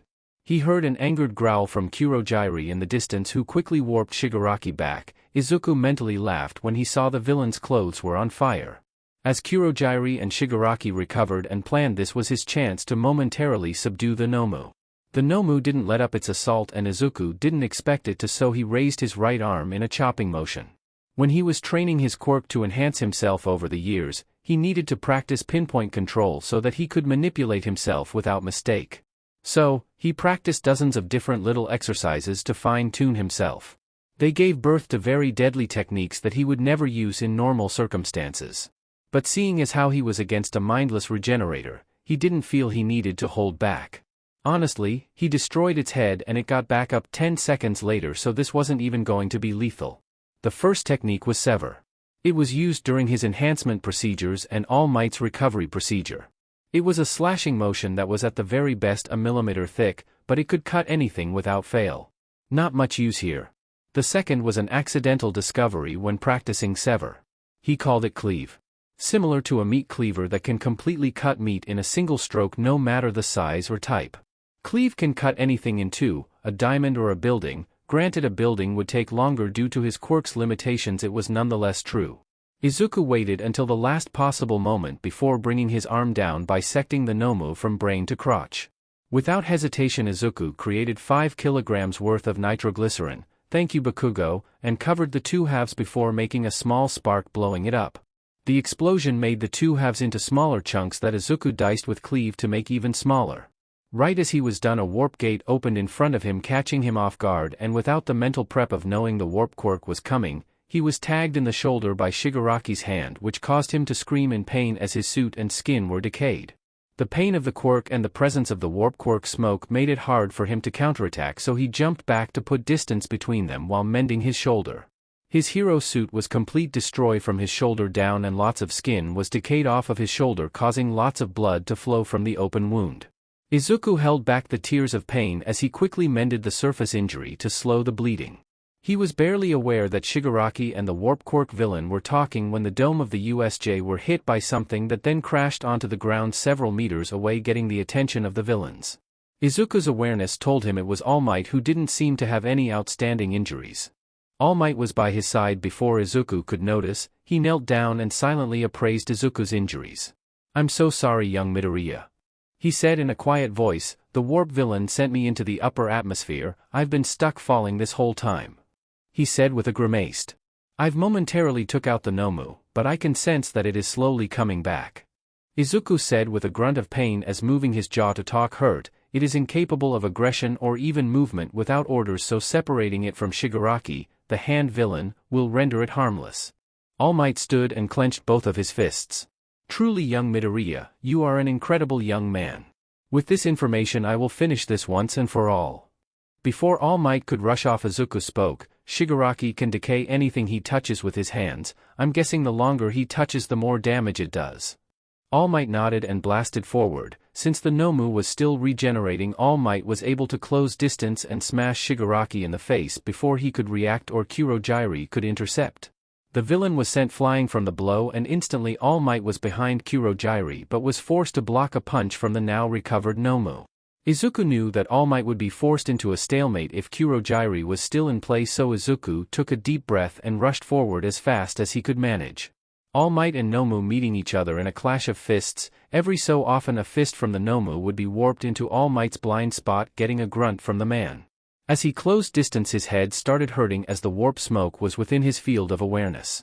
Every step was painful, and once he was within reach of Kurogyri, Izuku's nose started to bleed from the strain. Izuku grit his teeth and bit back the tears of pain as he hit Kurogyri's stomach with an atomic force punch, getting a scream of pain as his smoky body was launched across the plaza. "Excellent, young Midoriya!" cheered All Might before gritting his teeth and redoubling his efforts on the Nomu. Izuku fell on his butt in exhaustion and didn't even react when All Might hit Nomu so hard it was blasted through the roof of the USJ and into the clouds.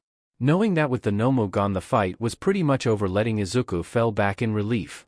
"I need a vacation," thought Izuku before blacking out. Izuku fell to the ground, with a small amount of relief filling his body as Kurogyri was taken out of the fight long enough for All Might to hopefully send the Nomu away.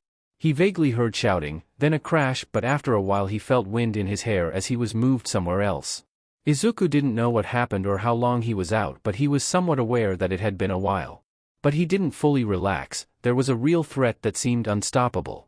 The Nomu couldn't die, and there could be even more of them. The Nomu was strange, pondered Izuku. It was capable of such a high level of regeneration. He even made a point of destroying the brain, which was the default way to deal with regenerators, yet it pulled itself back together moments later. He was too focused on fighting that he didn't get a chance to really investigate it as he was fighting, but it didn't feel like a healing power. More along the lines of undoing or reversing. Shigaraki labeled it super regeneration. Well, why would he tell the truth? Thought Izuku. Better yet, how was such an unstable individual able to organize and lead an operation that can produce such a monster? I don't think the many scientists needed to do something like that would follow a homicidal brat like him.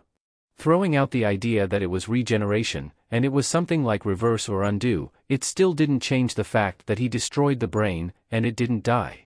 Furthermore, the Nomu's brain capabilities weren't that inspiring. It had the need to be told an order every couple of minutes or if it was seriously injured. Was there an issue with the brain? Were there trade-offs for the high level of artificial powers? Was this the best they could make or only the first iteration? Would future Nomu be worse, or was this the peak? What did you see, Izuku? The Nomu needed constant orders. The Nomu was incredibly strong, easily stronger than any enhancer bearing All Might. Faster too. Its durability wasn't that bad either, even without the shock absorption. Going off that and the handyman's crazed words and bragging, I can assume that the Nomu was artificially made or altered with multiple quirks. Strength, speed, shock absorption, regeneration, and maybe more I couldn't see. All of which were more than strong enough to be a quirk on their own. The thought of someone possessing multiple quirks, either through science or something else, was troubling. Although for now he would just roll with it. The Nomu, by his own estimates, was too unique to be something that was one of many. If there were more Nomu, then they'd be different, or it would be a long time before another like the one that attacked UA. I hope they'll let me look at it. If I can get an uninterrupted minute to scan it, then I'll know what I'm dealing with. For now, it's all speculation and hypothesis. I need to learn more. Who knows what'll happen if the next Nomu is worse. Izuku's mind slowed, which was odd since he was still unconscious, but he was slowly losing his lucidity. Like his brain needed to nap. Izuku's eyes shot open, and he was met with the familiar sight of the UA infirmary. Thankfully he was the only occupant, so he wouldn't have to deal with talking for the moment. The clock on the wall read just after 5 p.m., so either he was out for over a day or just a few hours. He would bet on the latter since he was more mentally exhausted than injured. Turning his head to look down, he was hit by blinding pain. Pushing through the agony of scanning his body, he took in just how injured he was. Bruised organs, cracked ribs, broken arm, several lacerations and contusions, and his shoulder was messed up from the handyman's quirk. He would estimate that he lost about 1/3 of his blood, which would explain his dizziness and the pain with using his quirk at the moment. Which would explain the 4 to his left. All in all, he was more injured than he'd ever been. To think he was this hurt even with all the enhancements he'd painstakingly gave himself. Hopefully he could recover enough to heal himself in a little while so he could continue to investigate the Nomu. After a while the doors opened. The first through the door was Recovery Girl. She wasn't surprised to see him awake and moved over to his bedside. "You came to the same conclusion I did, it would seem," she said while adjusting the four. "Due to the intense focus you require for your quirk, the effects of blood loss will hinder you quite a bit." Izuku nodded. "Yeah, I was just going to wait before fixing myself up. How is everyone? Is the Nomu still a threat?" "The worst of it were Bakugo and 13. Both will recover fully in a day or two," she said before looking at him sternly. "And don't you worry about that Nomu. Understood?" Izuku's right hand clenched, but he nodded. "Good," she said with a nod. "You can go in now," she said to people outside as she left. In walked 4 more people: Deflated All Might, a heavily bandaged Aizawa, Principal Nizu, and finally the detective he'd met before, Tsukachi. "Glad you're up. Are you okay, young Midoriya?" asked All Might. Izuku didn't bother answering. "I think I have a theory on the Nomu. Although, I hope that with Kurojairi taken down you were able to take the Nomu out of the fight?" he said to All Might. All Might gave Izuku a somewhat strained grin. "I did, although I must thank you. Without your actions the battle would have been far more troublesome." Izuku waved him off. "If Kurojairi hadn't kept bringing Nomu back to the fight you would have won in a couple of seconds. Honestly, you had it handled. They were just fighting smart. Or Kurojairi was, at least. He was certainly dangerous, especially his spatial awareness." Nizu jumped to stand on the end of the bed. "We heard that they were interested in you. Can you tell us any more?" Izuku sighed. "It's not that important. They didn't single me out till I spoke up and fought. But Kurojairi recognized me, likely cause of that video, and said they were impressed and wanted to get to know me more." The 4 of them silently took that in. "I actually want to ask a question to you all," said Izuku, getting their attention while fidgeting his hand slightly. "If you have it in custody, can I run some scans on the Nomu? I wasn't in the right headspace during the fight to really get a good look at it. I have some theories I've worked out, but I need to confirm them. It would make it so if another Nomu shows up or this one attacks again somehow we can take it down better." The pros exchanged looks while the detective narrowed his eyes, then took out a notepad. "May I hear your theories?" "First is that the Nomu was an artificially created being. I will say either from the corpse or willing test subject as the base. The body tissue was too real to be artificial. I know the feel of body tissue and there are some things you can't fake. It may be artificial, but it had a real human base in there." The 4 of them looked a bit unsettled by that, although he couldn't really tell with Aizawa's bandages and Nizu's poker face. He continued. "Shigaraki was quite talkative about it, saying that it had super strength, shock absorption, and super regeneration. All of them top-tier level quirks, but its regeneration didn't make sense." Izuku clenched his fist and took a few strained breaths before continuing. "I used a variety of lethal techniques on the Nomu, yet it would always recover.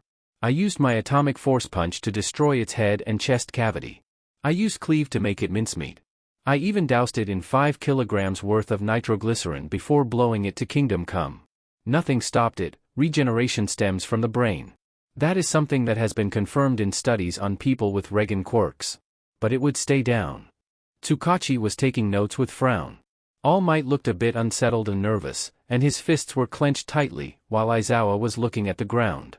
Nizu gave him a curious look. "Tell me about the lethal techniques you used." Izuku looked at him curiously. "I was about to give my theory on the Nomu? You told us that there was a human base to the Nomu, so we need to hear more about these techniques and why you had to use them. What was the situation?" Further explained Nizu softly. Izuku frowned and suddenly felt anxiousness overtake him. "Why is this a big deal? I have a theory on the Nomu. We should focus on that, it's too important to ignore," he cried with frustration building in him.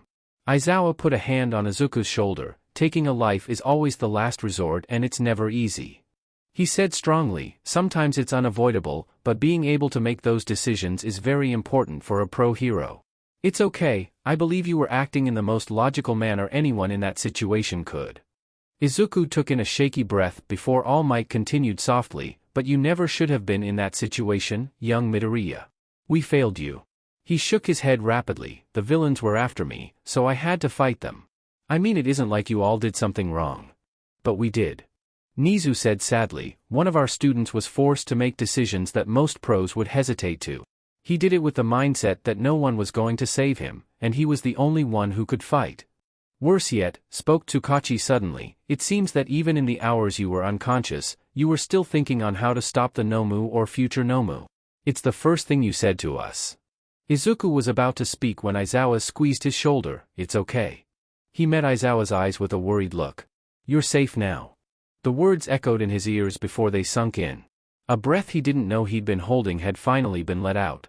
The tension in his muscles finally relaxed. His hands no longer fidgeted in place. He saw the tears before he felt them, small drops falling onto his hands. He took deep breaths to try and calm down, but they kept falling. I didn't think I was this stressed, said Izuku while wiping his face. Tsukachi spoke first. It's something that happens when someone is in a high-stress situation, especially if it is the first time. Your mind and body were still in fight mode. I could tell this whole time, you were too antsy and level-headed for someone who had gone through something like that. Cops and pros learn to cope with the stress of life or death situations over time, and with help, you're less than a month into UA. I would have been more surprised if you actually were fine, he said gently. Izuku didn't say anything, but he just nodded with a frown on his face. I don't want you even thinking of coming back to class for at least 4 days.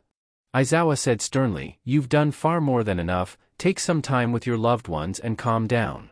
Nizu agreed immediately. Furthermore, I want you to understand that while incredibly helpful, your actions should not have happened. You're our student, and until you have a pro license it is our job to keep you safe. Izuku could only nod in response. The 5 of them were quiet for a while as the young hero in training pulled himself back together. None of them were looking away, always sure to give him a look of reassurance whenever he met their gazes. After nearly 10 minutes Izuku had calmed enough to speak again. Sorry. Don't apologize, young Midoriya, interrupted All Might, you have nothing to be ashamed about. Izuku took another breath. Right, well, how are my classmates? I know Bakugo was injured, what about everyone else? He asked quietly.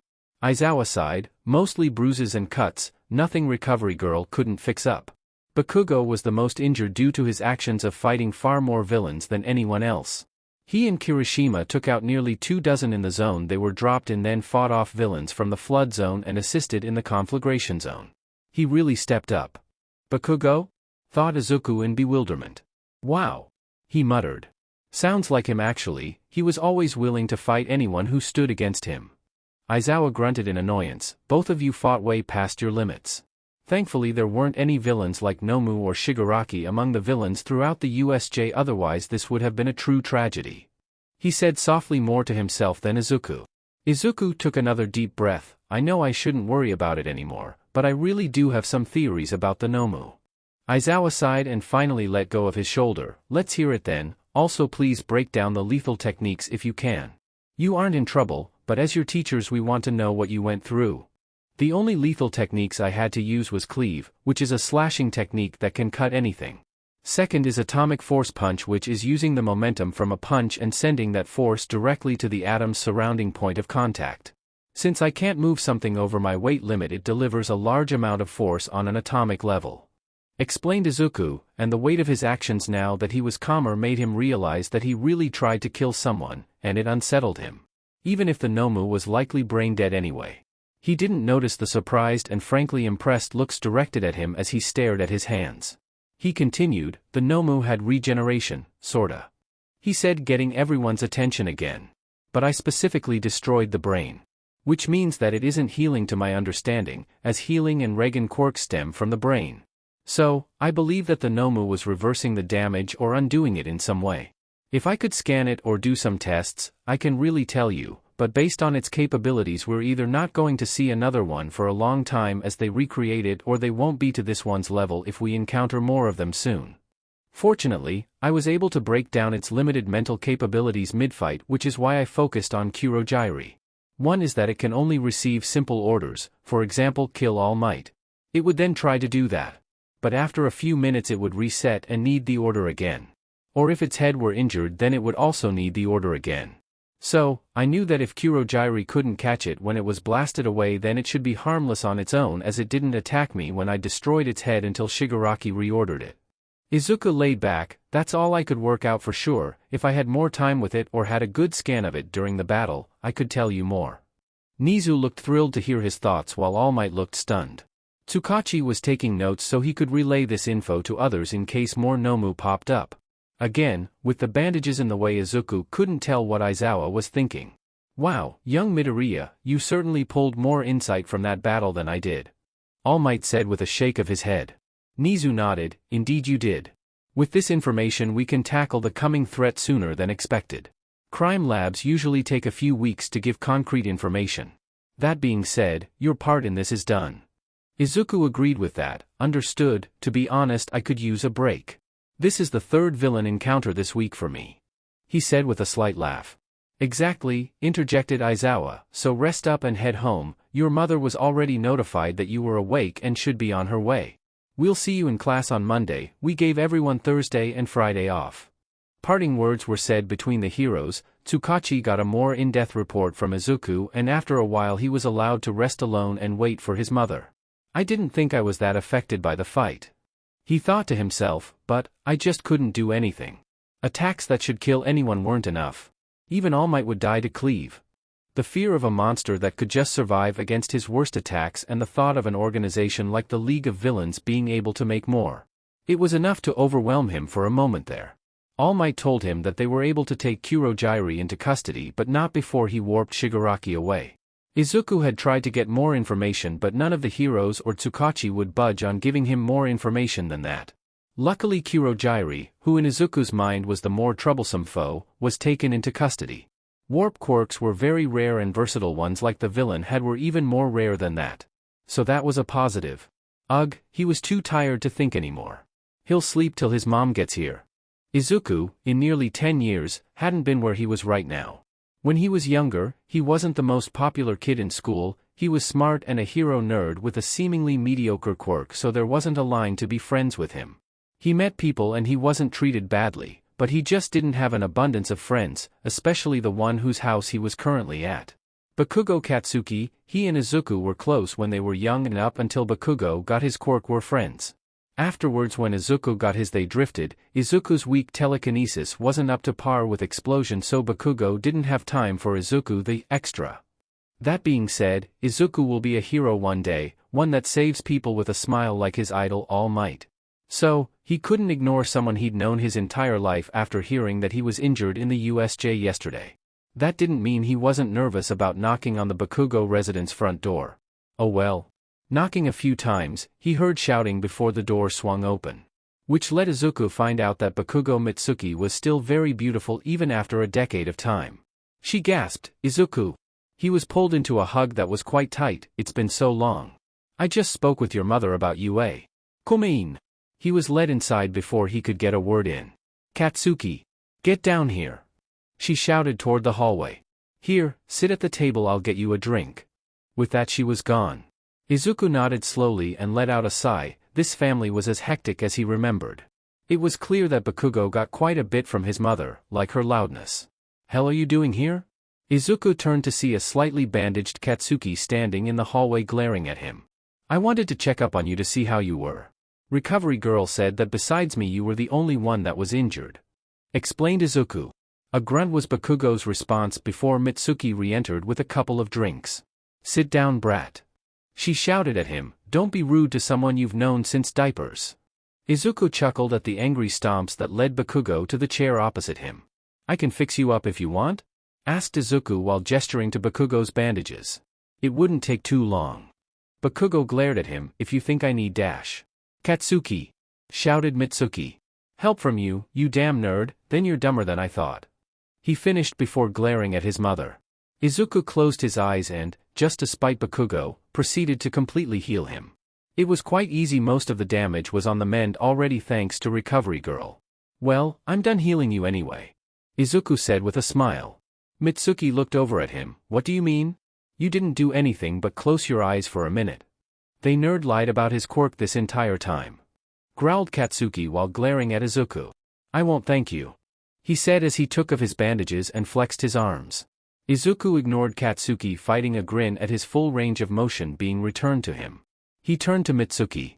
Mom told me not to tell anyone what my quirk was until I was strong enough to keep myself safe. He explained before raising a pointer finger. He proceeded to make a necklace of pure gold and made a small diamond-encrusted fist, barely the size of his pinky nail so it wasn't gaudy, before passing it over to a stunned Mitsuki. I can manipulate and create matter up to 5 kilograms. She looked at the necklace with wide eyes. I can't take something dash. Izuku held up a hand. I haven't seen you in years, think of it as an apology. You're practically my aunt after all. She smiled and pulled him into a hug. Thanks, brat. Katsuki grunted, stop hitting on my mother, you damn nerd. Izuku's face went scarlet while Mitsuki whacked him on the head.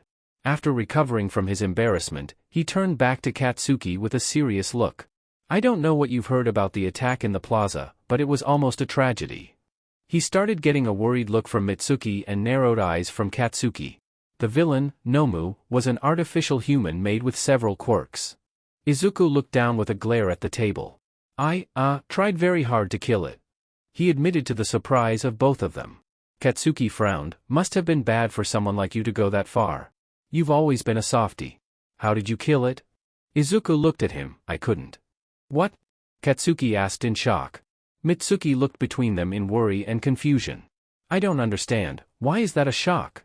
If it was made with multiple quirks it was going to be hard to take down. But I'm glad you didn't have to be the one to do that, Izuku. She said softly at the end. With my quirk, killing someone is scary easy. Answered Izuku. I diced it into small pieces, blew its head off, even just severed its head. It didn't stay down. No one said anything for a moment. It wasn't a healing Regan then. Bakugo said with a frown, must be some kind of altered quirk or something. That's what I thought. Nodded Izuku. You fought the most villains, did you hear anything that can give me more information about the League? I want to be prepared for the next time. Katsuki scoffed. None of those extra knew anything other than the target being All Might and that they were responsible for causing chaos by targeting students. Izuku frowned. They weren't strong, low-level crooks who were brought together last minute, I would guess. Kurojiiri was captured, Nomu taken somewhere, and only Shigaraki got away. This means that they won't be active for a while. Unless their group is stronger than what they revealed. Added Katsuki. Izuku didn't like the thought that there was more to the League than revealed. After all, if they were after All Might, why hold back? But he couldn't deny that it would make sense. All the more reason to continue improving his quirk. Izuku stood from his seat. Then I think it's time for me to go. I'm glad you weren't too hurt, Bakugo. It was great to see you again, Mitsuki. After saying his goodbyes, Izuku walked home while thinking about his next steps. In the short term, the League was taken care of. They were hit pretty hard and would need a while to regroup. But there was still the issue of the person who sent the 3 villains after him earlier in the week. Kurojiiri made it clear they weren't behind that, which meant that there was another faction out there in secret. He was quite capable at static creation and his close quarters capabilities were very capable. Maybe it was time for him to look into chemistry. His quirk could utilize elemental and chemical combinations for devastating effects. One thing was for sure. Next time something nigh unkillable comes at him, he would have countermeasures in place to deal with it. Izuku found himself walking a familiar route today, to see someone he hadn't seen since he got into UA. All the while trying to calm his mind. What was the feeling of worry that wasn't prevalent? Unease? Izuku's mind since the USJ was undercut with a constant feeling of unease. It was because of an unkillable monster, a League capable of producing it, and a mysterious faction that wanted him that seemed to be separate from the League. He hoped Project Olympus would be ready soon. After speaking with Bakugo at his house and reassuring his mother 300 times that he was okay, he waited patiently for classes to restart. His phone pinging caught his attention. Are you sure you're okay? Mother offered to send you our cook or our private doctor if necessary. Please tell me if you need someone to talk to, I can meet you somewhere. Yet another text from Momo, who wouldn't leave him alone. Izuku truly appreciated it and he couldn't completely ignore the feeling of giddiness of such a pretty girl worrying over him. But the constant worry was grating on his nerves. It kept bringing up the feelings of worry and hopelessness the Nomu sparked in him. He wasn't going to recover and move on if he was constantly thinking about the USJ. He was getting sidetracked. Izuku shook his head and continued walking. He had been putting it off, a visit to someone who was likely very frustrated with his lack of presence recently. Master Ryujin was waiting for him at the fight dojo. Izuku took a deep breath and entered the building. Was it him or was it giving off an ominous vibe? Midoriya. Called Kaminari from inside, "We're all up on the sparring floor, hurry up." Coming. Not even bothering to go to the lockers to change his outfit, he molded his street clothes with alchemy into a GI and made his way up to the sparring floor. He was given respectful nods as he made his way up and returned them in kind.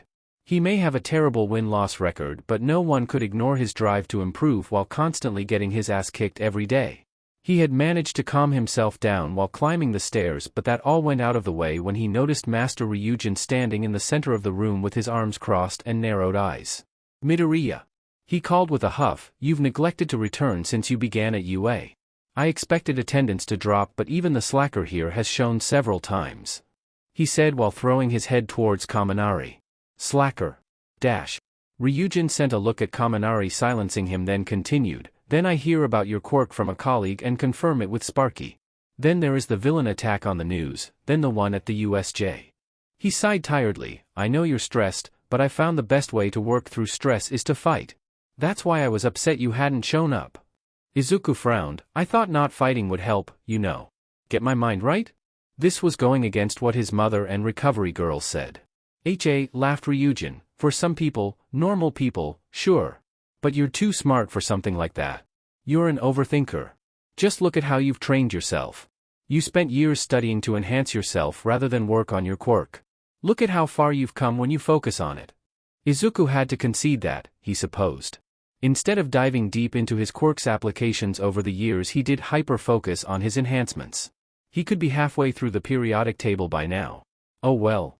So, no. You need a mindless activity where you can let go and vent. Izuku nodded since he could really see the logic in his words. "Who am I fighting?" asked Izuku while looking around the room. He thought he could beat some of the others now that he would use his quirk in combat now. Ryujin grinned, "Me. Well, fuck." 5 minutes later, Izuku was manipulating the molecules of sweat on his forehead into vapor to not show Ryujin just how nervous he was. He has never seen Ryujin fight personally, but he'd heard that his quirk was terrifying and his martial ability, as expected, was horrifying. "I'll let you start us off," said Ryujin with a relaxed stance, "and if you hold back with your quirk, I'll spank you in front of all these people." Izuku grunted and ignored the snickers of the audience. "You got this, Midoriya," cheered Kaminari while blatantly recording the fight with his phone with an excited look on his face. Ryujin, quirk, string. He could create and manipulate strings. Simple, and sometimes that makes something stronger than elaborative powers. After all, elaborate complex things have rules to follow, string doesn't really. Izuku rushed forward, utilizing construction to create gauntlets over his fists and compacting air for his attack. He didn't bother holding back his speed nor his awareness of the world around him. It was a twitch, subtle, to anyone else they wouldn't see it, but Izuku had awareness of his surroundings that were so beyond normal people that it was like a strobe light. 3 strings were shot from Ryujin's right hand with barely a movement, but Izuku was forced to allow his air to disperse and block the strings with both gauntlets. Deep trenches were gouged into them where the strings tried to slash him, but he held firm. It was the velocity of the strings that he needed to worry about. They moved faster than the eyes could follow, which meant that he needed to focus on defense. Izuku pushed through the attack and continued forward without pausing. He jumped forward and avoided another string attack, and that was when Ryujin moved. The massive man lunged forward with speed that was unfair for someone without enhancements to have and tried to kick Izuku in the chest. However, as fast as Ryujin was, it was a crawl compared to Nomu. Izuku maneuvered around the kick and utilized his much smaller size to get inside his guard for an uppercut. As he was about to connect, his senses screamed at him and he was able to pull back fast enough to avoid another set of strings carving into the ground where he was standing. Izuku grunted in annoyance. There didn't seem to be a required area of origin to generate those strings. It was as if he was forming them out of air or nothing. Well, time to kick it up a notch, sever. Izuku rushed forward with his mind focused on severing any and all strings that entered within 0.5 meters from his body. While this would protect him from the strings, or it should at least, he would have to handle everything else physically. Ryujin sent more strings at him that were instantly shredded. Izuku grinned and tried to tackle the man. But enhanced physiology or not, Ryujin just calmly redirected his momentum and threw him to the ground. Izuku shot to his feet and tried again. This time he stopped right as Ryujin was about to grab him and grabbed his arm in return. Izuku's strength was superior, everyone knew that, so instead of trying to tug his way out, Ryujin loosened himself up and rolled with Izuku's throw to land without much damage. This is going nowhere. Izuku thought, thoroughly annoyed. He was focusing his quirk to counter Ryujin's, which left him with just physical combat, which he knew was impossible to win with. He had speed and power in spades, but he knew very well that it didn't matter against superior technique. He'd have to bluff. Ryujin was sending strings less and less frequently to be shredded by his barrier, likely slowly accepting that Izuku was just going to counter everything. That was good. He'd need to keep track of the intervals and fight Ryujin in the meantime till he has an opening to use his quirk on him. Which meant continued frontal assaults. This was going to hurt. Izuku went for a punch, countered viscously by an uppercut.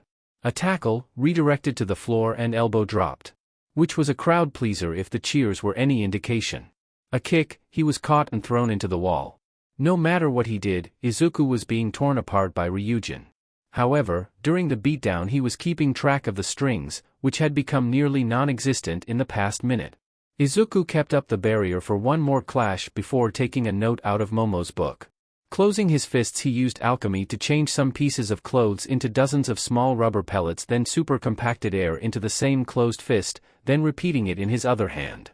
While this shouldn't hurt too bad, what would essentially become a rubber shotgun should do enough to catch him off guard. Getting in close, Izuku motioned like he was going for a quick jab, but at the apex of his motion he opened his fist to allow the rubber pellets to blast out toward Ryujin, then followed up with his other. Over 100 small rubber pellets blasted toward him at high speeds. The man barely reacted. He grunted in pain and reflexively closed his eyes, then he lashed out with his quirk in retaliation. It was spectacular. To the crowd the rubber pellets were destroyed in an instant. But to Izuku, whose perception was so beyond human it was incomparable, he saw it, he comprehended it. Hundreds upon hundreds of strings exploded from Ryujin's body, shredding and destroying every single pellet down to dust. An attack of this caliber could be called a super move by pros. If anything, its destructive potential is on par with a prominence burn from Endeavor. What a guy Ryujin is! Izuku thought with awe. So impressed Izuku didn't react in time to dodge Ryujin's takedown. By the time he refocused on the fight he was face down on the mat. While he had the strength to get up he instead blew a raspberry into the ground and gave up. "Thanks," said Izuku, voice muffled. "I'm not sure why, but my chest feels lighter." Ryujin got off his back and sat on the mat next to Izuku with a sigh. He spoke quietly so only Izuku heard his words. "Everyone is so used to All Might being unstoppable, unbeatable. You know?" he asked. "It doesn't surprise us when he wins. At this point he could fight a god and people would be over it by the end of the week." Izuku looked at him in confusion but didn't say anything. "From what I understood you witnessed him struggle to win. I could go as far to say that had you not been there the fight would have been much worse before the big guy won. It must have been terrifying, to see your idol, the symbol of peace, be pushed that far while fighting beside him." Izuku looked down at that. Ryujin continued, "I know you, Midoriya. You keep to your thoughts to yourself and you overthink, side effect of your quirk's nature I assume. So the teachers likely didn't understand your duress. Sure, the life or death aspect was terrible and something you're too young to face." Izuku's lip quivered but he remained silent. "But, you were shown just how dangerous the world can be that day, because for the first time in your life, the strongest hero in the world needed help in a fight, and that thought has made you question how safe you, everyone, really is. For if you had to help All Might win, what happens next time a villain that strong shows up and he isn't there to do the heavy lifting? What happens when it's just you or for some reason All Might can't fight anymore or is retired?" Ryujin sighed, "I'm not a pro, but I am strong. If I wanted I could break into the top 10, but I'm more of a teacher than a hero. Though, I wanted to show you that there are people in this world, like me, that are stronger than you think that you can rely on. You're not alone," he said while flashing a smile as his downed student. Izuku let out a choked breath and blinked away tears. "Thank you, Ryujin-sensei." Ryujin ruffled Midoriya's hair with a small chuckle. "Anytime. Though I can't help if you don't bother to show up here," he said with a mock glare. "Right, sorry," Izuku said with a flinch. A few hours later Izuku walked away from the fight dojo with a spring in his step and bruises on his face he couldn't bring himself to heal. The dull pain brought him reassurance rather than frustration. School was back in session. The days off from the USJ were over and students were expected to return to their normal schedules. Parents were reassured that the school had even more safety precautions than before and they were even more prepared should another attack happen. Izuku smiled as he walked the familiar path to classroom 1A, that was until he was stopped by an arm grabbing him. An arm that was coming from the wall. Ah! Izuku shouted in shock, jumping away from the wall in fright. What the hell? Joyful laughter came from the wall before a large blonde teen seemingly phased through the wall and stood right in front of him. He was in a hero suit, red and white with a large cape that fluttered behind him, on his chest the number 1,000,000 in red. It was the third year he met last week, Mirio Togata. Ha ha ha. I couldn't resist. Laughed Mirio while wiping a tear from his eye. Izuku sighed tiredly. Why? Mirio calmed himself, his smile ever present. I wanted to check on ya. Heard about the USJ, well everyone has, but I know a bit more than most. Sir told me about it and he especially told me of you and your actions. I will say he seems very interested in you. I think he knew of you before, but he never mentioned. Anyway, I just wanted to say great work and that Sir will be looking at you during the sports festival, so bring your A game. Izuku was about to respond when Mirio disappeared into the floor, just as randomly and suddenly as he appeared he was gone. Izuku didn't bother wasting any more brain power trying to understand what happened and continued on to class. As soon as he opened the door he was attacked. Midoriya! Wailed Mina, Uraraka, Hagakure, and Momo while squeezing the life out of him with their worried hugs. The rest of the class watched from around the room, some talking amongst themselves as the commotion continued. We were so worried, Midoriya, you fought the big monster and, cried Mina with comical tears streaming down her face while squeezing his face into her chest. Uraraka was shaking him back and forth. I was so worried, you know. I wanted to help but I couldn't move, I was so scared. Hagakure wasn't saying much, in fact, it seemed like she just wanted to join the dog pile if her giggles were anything to go by as she held his arm. I've been worried sick, I hope you're aware you'll be making it up to me. Momo said with a frustrated frown. Normally Izuku could handle attention, or talk in groups. But they were all hugging, pulling or shaking him while talking at the same time, so all he could really do was wait for someone to save him. This was a hero school so it shouldn't take long, right? Meanwhile, Mineta was crying for a different reason while Shiro and Kaminari sighed next to him. Guy has all the luck, a powerful quirk, and all the babes in class worried about him. Wailed Mineta. Shiro agreed with a nod. I mean, he did do a lot of heavy lifting with that powerful villain, so I'll say he earned it. Didn't make it easier to watch though. He's always had strange luck with hotties. Kaminari said with a snort. Kirishima was tearfully holding up his fist. He's so manly. Izuku was saved by another person entering the class. It was a freshly healed and still irritable as ever Bakugo. He took one step into the classroom before glaring at the scene in front of him. Eh? Why's everyone around the nerd? He asked in his gruff manner. The girls instantly let go of Izuku before wailing and surrounding Bakugo in the same manner. Mina's tears were even larger as she squeezed Bakugo into her chest. You saved us. I'm so happy you're better, she said, though her voice was all garbled from the crying. Uraraka was violently shaking Bakugo back and forth. I don't know what woulda happened if you hadn't shown up when you did. I owe you, Bakugo, I'm glad you're okay. Hagakure's giggles were even clearer than before as she latched onto Bakugo's arm. You had me worried for your safety, Bakugo. I trust when I message you about your well-being you'll respond next time. Momo said with a stern glare as she rested a hand on his shoulder. Mineta's eyes cried tears of blood as his anger and jealous were being pushed down by his gratitude toward his recent savior. He wouldn't air his complaints to the one who saved him.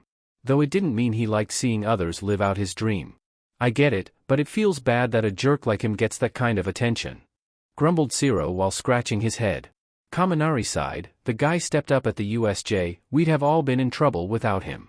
He didn't care for it either, though Jiro watching the commotion rather than joining made it easier. Kirishima was tearfully holding up his fist. He's so manly. Bakugo looked ready to blow up the building, but he found that his quirk no longer functioned. At the door stood a tired Aizawa with his quirk activated, having anticipated Bakugo's line of thought. Just take your seats please, he said with a sigh before walking to the podium. Once the class was settled he began. That was not something I'm thrilled you all had to experience. It was a life or death battle that you all shouldn't have gone through. But everyone survived and have been healed of you injuries, so I'll ask you this. He made sure to lock eyes with everyone for at least a moment before continuing. Now that you've seen the dangers of the hero world, are you gonna back down? The class didn't hesitate. Hell no. They all shouted as one. Aizawa grinned. Didn't think so. He continued, well, with that in mind you all better start training cause there's another big fight coming, the UA Sports Festival. He announced with his arms spread dramatically. The class gasped and he continued, this is a very important moment for all of you, a chance to show your worth as a prospective hero and get scouted for internships. Don't slack or it could have lasting consequences for your careers. Said Aizawa with a serious glare on his face. Yes sir. Chanted the class.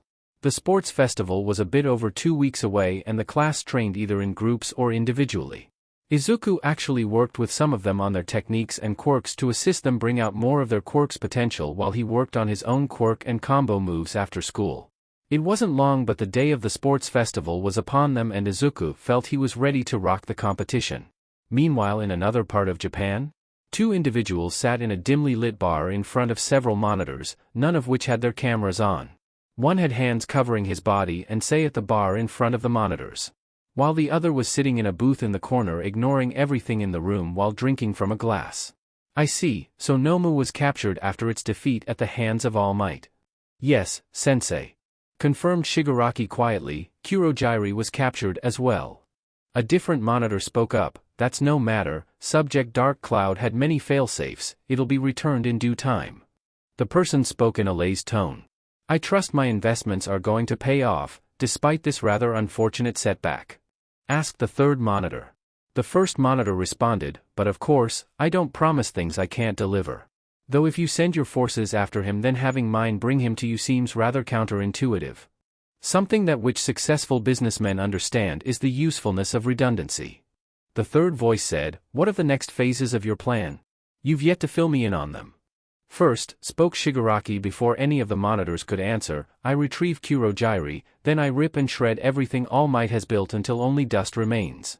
Starting with that UA, and the green-haired brat. He shouted in a crazed voice while decaying the glass he was holding. Of course Tamura, the first voice said, I have just the idea on how to go about that. The day of the sports festival had finally arrived. The entire class had been putting themselves through the ringer with their training. Izuku himself was polishing off his techniques while working on his hand-to-hand combat at the dojo with Ryujin. He was quite confident in his technique now that he has won 10 fights at the dojo in the past 2 weeks, which was better than the entire previous year. Izuku didn't know the extent of everyone's training or how far they'd come, but he knew that there were quite a few that would surprise the public. Sitting in their waiting room, Class 1A waited anxiously to be called to the arena. Most of the class was getting nervous due to the rest of the school basically declaring them targets due to the attention they'd received from the villain attacks. Izuku however wasn't nervous, he was taking all challengers after all, that was how one improved. Midoriya, came the monotone voice of Todoroki which gathered everyone's attention due to the silence. Izuku looked over at the two-toned boy, yes? You trivialized my quirk that day. Said Todoroki referencing the battle trials, I want you to know that it won't happen again. I will defeat you, today, with my ice. As he spoke Izuku noticed the look in Todoroki's eyes, cold and focused. He would be intimidated if he hadn't already beat him effortlessly weeks ago. Todoroki would be in for a rude awakening if he believed that he was the only one to grow stronger in the weeks since the trial. Well, I hope you have something in mind. Izuku said casually, cause I can handle ice, maybe fire and ice together would be tougher? He added lightly. Todoroki glared and looked ready to speak but Izuku continued, although I did already handle fire with that villain attack a few weeks ago, so who knows? He shrugged. Instead of responding Todoroki took a calming breath and pushed past him. Hey! Shouted Bakugo, you're declaring war against the wrong guy icy hot. I'm the one who will win this not either of you. I think these two are vastly underestimating everyone else here, Izuku thought with a sigh. Granted he was very strong and so were those two, but the class wasn't full of slouches. Kaminari came up next to him with a chuckle. Those two are full of hot air. They only believe themselves to be strong. I'm confident I could take either of them if it came down to it. The pride of being born strong, and being told it every day by others. I'm sure there are quite a few here who could take them on. Said Izuku with a nod. Kaminari hummed, what about that other guy that said he was going to take a spot from us? You know, the general education dude. Izuku rolled his eyes, no threat, I gave him a scan when he said all that. No real muscle mass, he's likely the type to rely completely on his quirk and it certainly isn't physical otherwise he would have passed. His quirk could be really strong? Asked Kaminari. Izuku shrugged, not my problem, he has chip on his shoulder. I'll treat him the same I do Bakugo, let him talk then beat him if it comes to it. Before any more conversations could continue, an announcement to head to the stadium sounded throughout the room, ushering everyone out. Izuku patted his gym uniform down and did some quick calculations in his head. It would be fine if he needed to alter the material. Walking into the arena, he was shocked at the amount of people in the stands. On TV it never looked this big, but in person, there were tens of thousands of people, and that was a little nerve-wracking. And coming out of the northern tunnel, Class 1A, they are the survivors of a terrible villain attack. Give them a round of applause, folks. The loud voice of one of the festival's commentators, Present Mike. The crowd answered the call from Present Mike and roared with approval. Izuku took a deep breath to make sure his smile and wave didn't look too nervous. The others were having various degrees of success themselves. Next is Class 1B. While less know than their 1A counterparts, they are still hero students, so keep an eye on these promising upstarts. More cheers followed as the students from their sister class came out from the tunnel waving to the crowd with smiles. Izuku wondered if they had a PR class already. Okay, we have 3 rounds. The festivals always have a similar theme. The first is used to eliminate most of the competitors, then the second is a team exercise, then the tournament. I need to get a read on most of the competition this round for the team selection next time. Kaminari elbowed Izuku, getting his attention. Midnight is about to start, stop zoning out. Izuku nodded, thanks. Midnight cracked her whip, gathering everyone's attention. Now before we begin we will hear from the student representative, Izuku Midoriya. Izuku took a deep breath as applause filled the arena. He was rather known due to the villain attack, so he was sure there were quite a few here just to watch him. As crazy as that is to think about. It was time, he would show the world his resolve. Getting to the mic, he calmed himself with another deep breath. I've wanted to be a hero my whole life. Ever since I was little and I watched a recording of All Might's debut, I was inspired. Though, it wasn't his strength, it wasn't his unknown power, or even his success in saving hundreds of people by himself. It was the fact that his presence removed the despair of those in trouble and inspired hope. To me, that is what it means to be a hero. So that is what I'll do. I'll be the next beacon for you all. If any you doubt my words, then, just watch me. He declared as he gazed into the crowd unflinchingly. It was as if the world stopped at his declaration. He could feel the piercing stares of several individuals around the arena, likely taking his declaration as a challenge. The words of Present Mike and Aizawa were lost to him as he gazed around the arena at all the different people and pros out there. Looking out into the crowd of students, he saw the effects his words had on his fellow students. Some were smiling and nodding along with him, they likely felt the same. Some looked more determined than ever, while Kirishima was tearfully holding up a fist. He did that a lot, come to think of it. After a second the bubble burst and the crowd responded with roaring applause. At the top of the arena there was a lounge. It was a special place for those that wanted privacy. It was for prestigious VIPs and UA alumni like Best Jeanist and Endeavor if they ever wished to watch undisturbed by the crowd. Today, individuals were in attendance that otherwise would have skipped due to the recent events involving Izuku Midoriya and UA.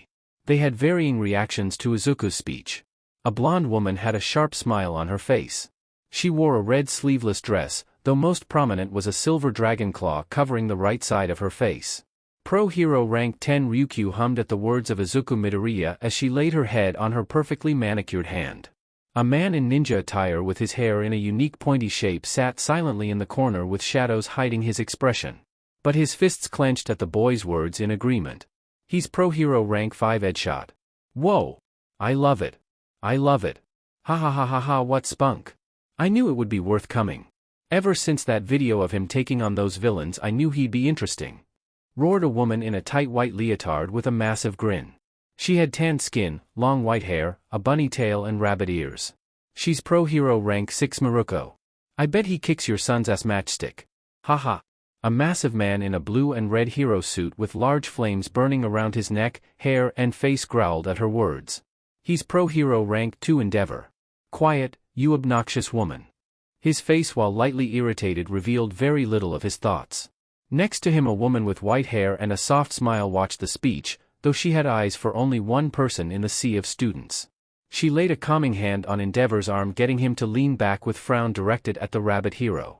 Let's not be too hostile here, man, she's just trying to stroke that fire of yours. Came the laid-back yet amused voice of a younger man. He was in a tan bomber jacket and matching pants with red glasses and large red wings. He's pro-hero rank 3 Hawks. His words brought a soft laugh from the woman with Endeavor and a grunt from the man. The doors to the lounge opened and walked in a massive wall of muscle with his red, white, blue and golden suit gleaming in the light. The symbol of peace himself, the hero of heroes, pro-hero rank 1 All Might entered with a grin. Young Midoriya has the charisma of a true hero. But the other students are full of potential, so pay attention to them all. All the heroes in the room gave All Might glances of varying degrees of respect. Miruko had a grin full of battle lust as she looked at the pinnacle of power barely containing the desire to fight the living legend. Edshot, though no one saw it, bowed his head in respect for a moment. Ryukyu and Hawks smiled that the elusive number 1 hero made an appearance. Neither of them had spent much time in the presence of the symbol of peace. Endeavor stood suddenly and moved directly in front of All Might. Both men were huge compared to the others in the room, All Might standing just over 7 feet tall with massive muscles. Endeavor was nearly a match in size, standing 6'5" with muscles just as built. Tension in the room skyrocketed, as did the temperature, as Endeavor's flames became more dense as they matched his emotions. The center of the flames started the change to the color blue. Neither spoke as the tension and the heat continued to rise. Until the fire and heat in the room vanished from a blast of icy wind from the white-haired woman, who moved a few steps behind Endeavor. Her face was calm and gentle, but the power she displayed, removing all of Endeavor's heat and flame instantly, caught the attention of all in the room. "Enji, please remember what you promised me," she said while lowering her arm. The stare-down continued for a few more moments, All Might neither frowning nor smiling as he waited for Endeavor to do something. They have had a number of stare-downs in the years since their argument. Endeavor looked down as he calmed himself. "All Might, you were right." The man looked very pained to say those words. "I made a mess of things. I would like to speak to you more in private soon." With that, the man turned and walked back to his seat. The woman walked up to All Might with a smile. "It is good to see you again, All Might. I hope my son has been a good student." "It has indeed been a long time, Ray. You're looking as lovely as ever." All Might said with a smile. "Young Shoto is a dedicated student, though I worry of his fixation on his ice half." Ray looked down sadly. "Enji and I were terrible parents." She whispered to herself, though All Might heard it. "We're trying to fix our messes. Shoto rarely speaks to us since I came home last month. I had hoped UA would get through to him since we couldn't. Though I would understand if he hated me." Her eyes teared slightly. "His face bears my greatest regret, and like the scar, his anger seems to never fade." All Might laid a hand on her shoulder. He noticed that all the others in the room, save Endeavor, were more interested in the rules for the obstacle race than their conversation. "Do not worry, young Todoroki may surprise you yet. I think today will be full of surprises. Let the race begin," announced President Mike. The race is 5 kilometers and there are quite a few obstacles. Izuku tuned out the instructions from midnight as he prepared himself for the race. He could feel his classmates readying themselves to take him down. Next to him, Uraraka and Momo were bouncing on their heels getting ready to go, and Kaminari was centering himself with slow breaths. "Izuku, I hope you know I'll be coming after you today," Momo said suddenly. "You're one of the strongest people I know, so I plan to take you down." Uraraka's competitive spirit flared and the area around her became heavy. "Nope. I'm taking down Izuku and Bakugo." "I'm ignored yet again," sighed Kaminari. "Hopefully this event is eye-opening for you people." "Let the race begin," announced President Mike. Izuku shot forward with as much power as he could, barreling through several students in front of him.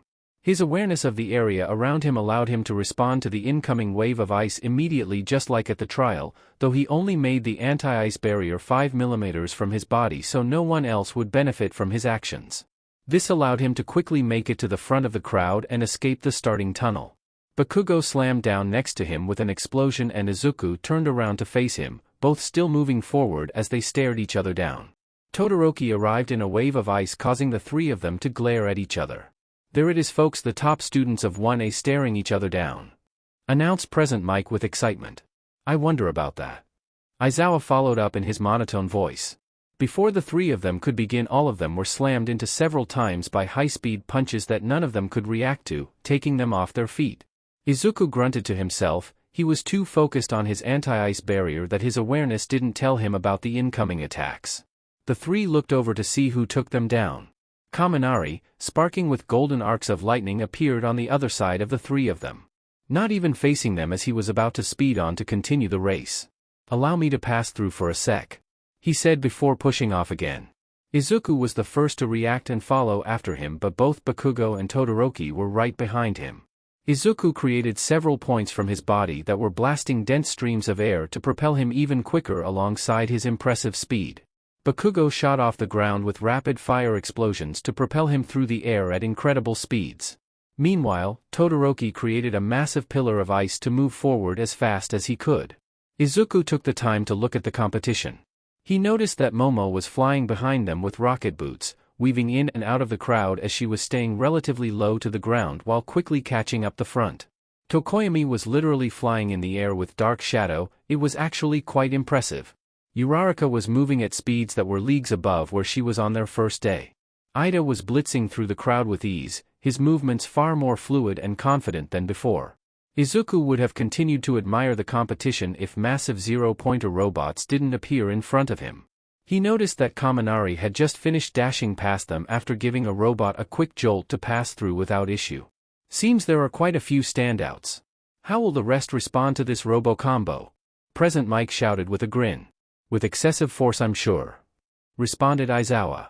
"You're no fun." Izuku dashed forward, foregoing the air propulsion, and went with a classic technique.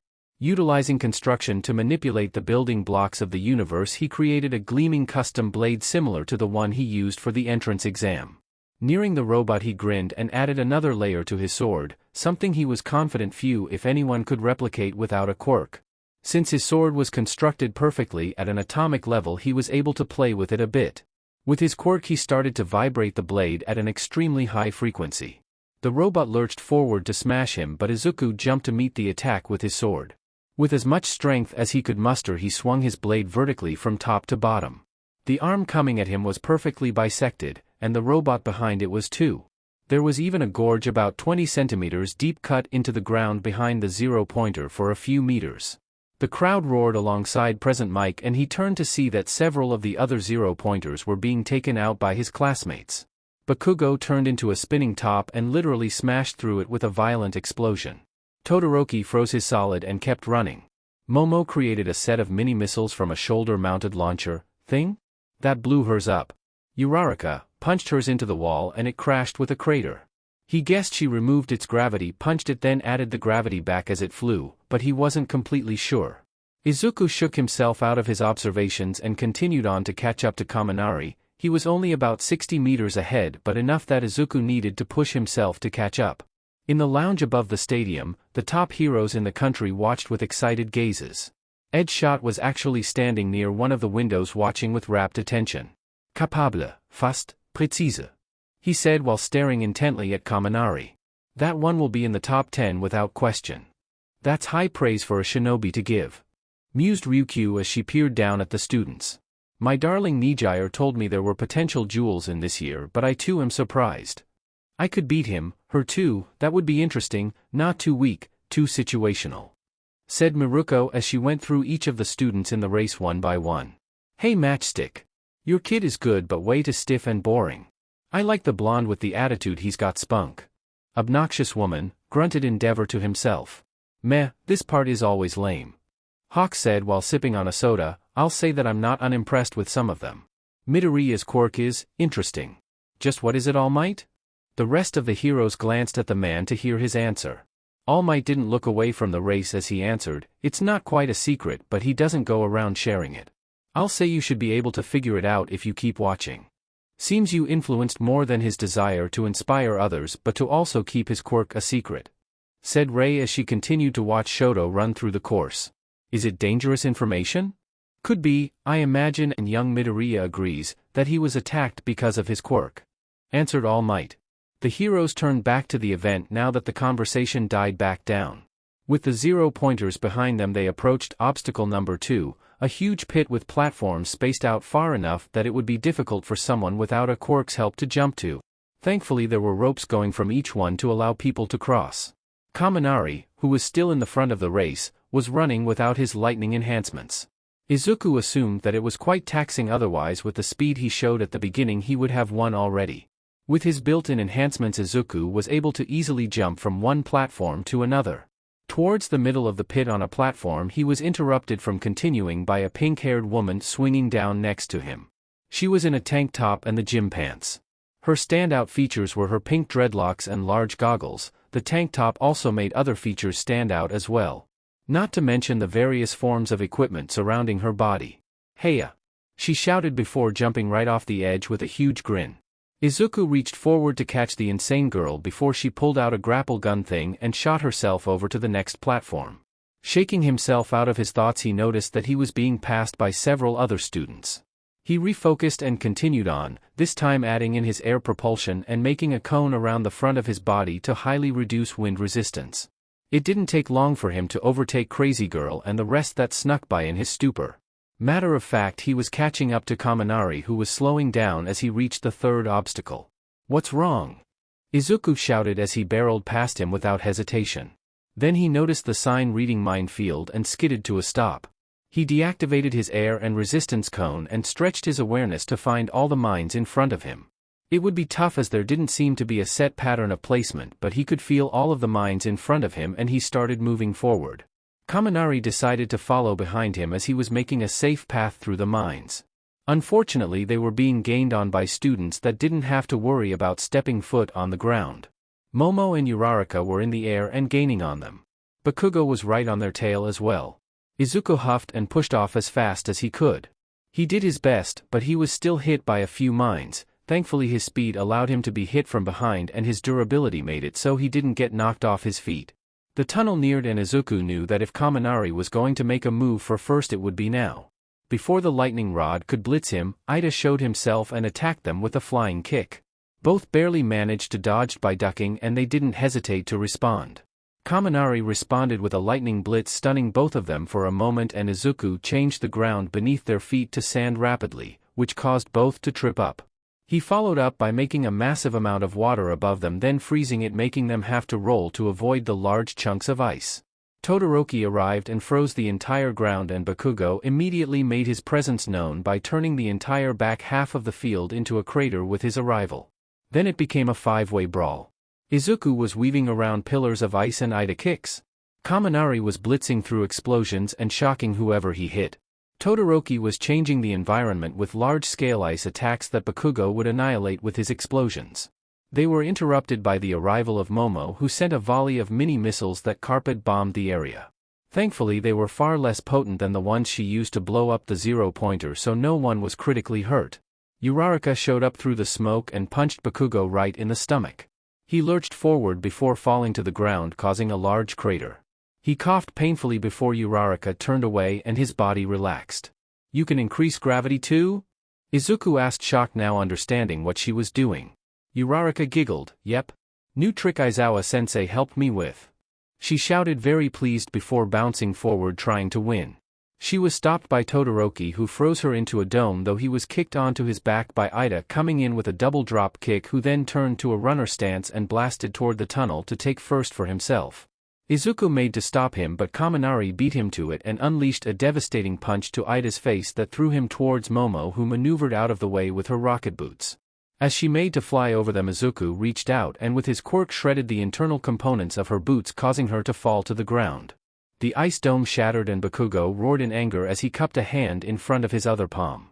Dozens and dozens of angry orange bombs shot from his hand, causing another carpet bombing even larger than Momo's. Bakugo was too angry to focus on one target, causing everyone to dodge and do their best to avoid being blown up by the blonde. Izuku decided this was his best bet. Though he took some damage from the bombs, he was able to ignore them with his durability and sprint through the finish line. There it is, folks. After a crazy free-for-all at the finish, Izuku Midoriya takes first place. "Those kids seem to be a cut above the rest," cheered Present Mike. "The bunch at the end are towards the top of the year in maneuverability, so it's no surprise they were towards the front," Aizawa said, bringing the energy back down. "I'm impressed that Izuku was able to force himself to leave a fight like that to win the race. He's had some issues with tunnel vision. There you go, making a win less fun. Anything else to add? Want to regale us with tales of your cat? Well, I did get a second one last week, and I'll stop you right there before people turn the channel. We have our second place, Denki Kaminari, who has impressed us all with his showing so far, followed closely by Tenya Ida and Momo Yaoyorozu. Katsuki Bakugo rounding up 5th place with Shoto Todoroki in 6th and Ochako Uraraka in 7th. We have more in the minefield now, though it's half the size after that brawl. Izuku sat down with his back against the stadium wall. He absent-mindedly healed any scapes or bruises he received and fixed his gym uniform. He placed his hand on the ground and changed the sand into a drinking glass that he then filled with water. It was nice being able to make a drink anywhere he wanted. "Can I have one of those?" Kaminari asked as he sat down next to him. Nodding, Izuku repeated the process and handed the glass over to him. "Second isn't bad," said Izuku with a smile. "You've really improved with your quirk, man. I remember your old fire all you've got and hope for the best method." He laughed. Kaminari chuckled as he guzzled down water. "I've gotten better, but I'm not that great at long distance yet. I'm more of an agile fighter. Ida had me beat in the distance running overall. I just had more acceleration and a higher top speed." "I'd like one of those too," said Momo as she walked up to them and plopped down onto the ground. Izuku once again repeated the process and handed over the water. "Since when could you make rockets?" Kaminari asked. Momo looked away a bit shyly for a second before answering. "I actually could make them for a while, it's just now that I can make them usable for hero work. I worked with Power Loader on schematics these past few weeks, now I have a much wider arsenal to draw from." She finished with a grin. Izuku shook his head. "I don't even want to say something that could give you ideas." "Can you make lasers?" asked Kaminari with wide excited eyes. "What about cannons?" What did I just say?" Izuku interrupted with a bewildered look. "What?" he asked. "I'm not afraid of giving her ideas. I think it'll be cool to have a mecha badass in the class." Momo gave Kaminari a wide smile. "Thank you, Kaminari. To answer your questions, I can make a lot of things." "That's all you're gonna say, isn't it?" "Aha." The three sat in silence for a moment as more and more people crossed the finish line. Izuku idly noticed that Tsuyu was helping Uraraka catch her breath.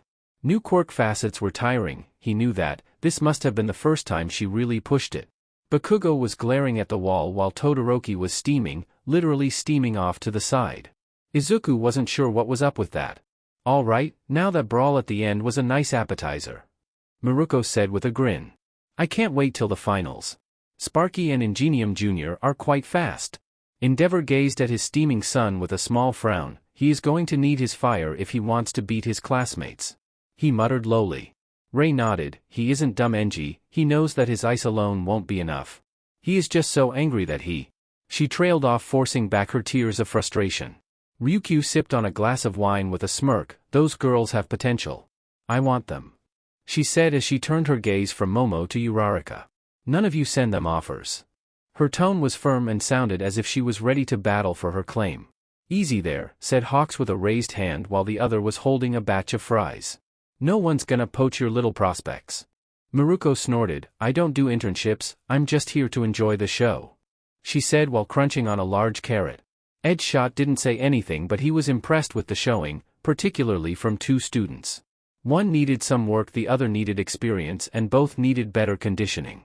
Meanwhile, All Might looked down at his American-style lunch, a large triple bacon cheeseburger with all the trimmings, a mountain of fries, and a shake with a fond expression. It was thanks to the young man sipping on water laughing with his friends that he was able to eat all of this food and sit among peers in his hero form. There would be a small break before the second event, so he was going to enjoy his meal and listen to his colleagues ponder what the next event would be. Even though he knew he was excited at what was to come. And that's it for today. I hope you enjoyed. If you did, please like, subscribe and support the original writer. See you next time.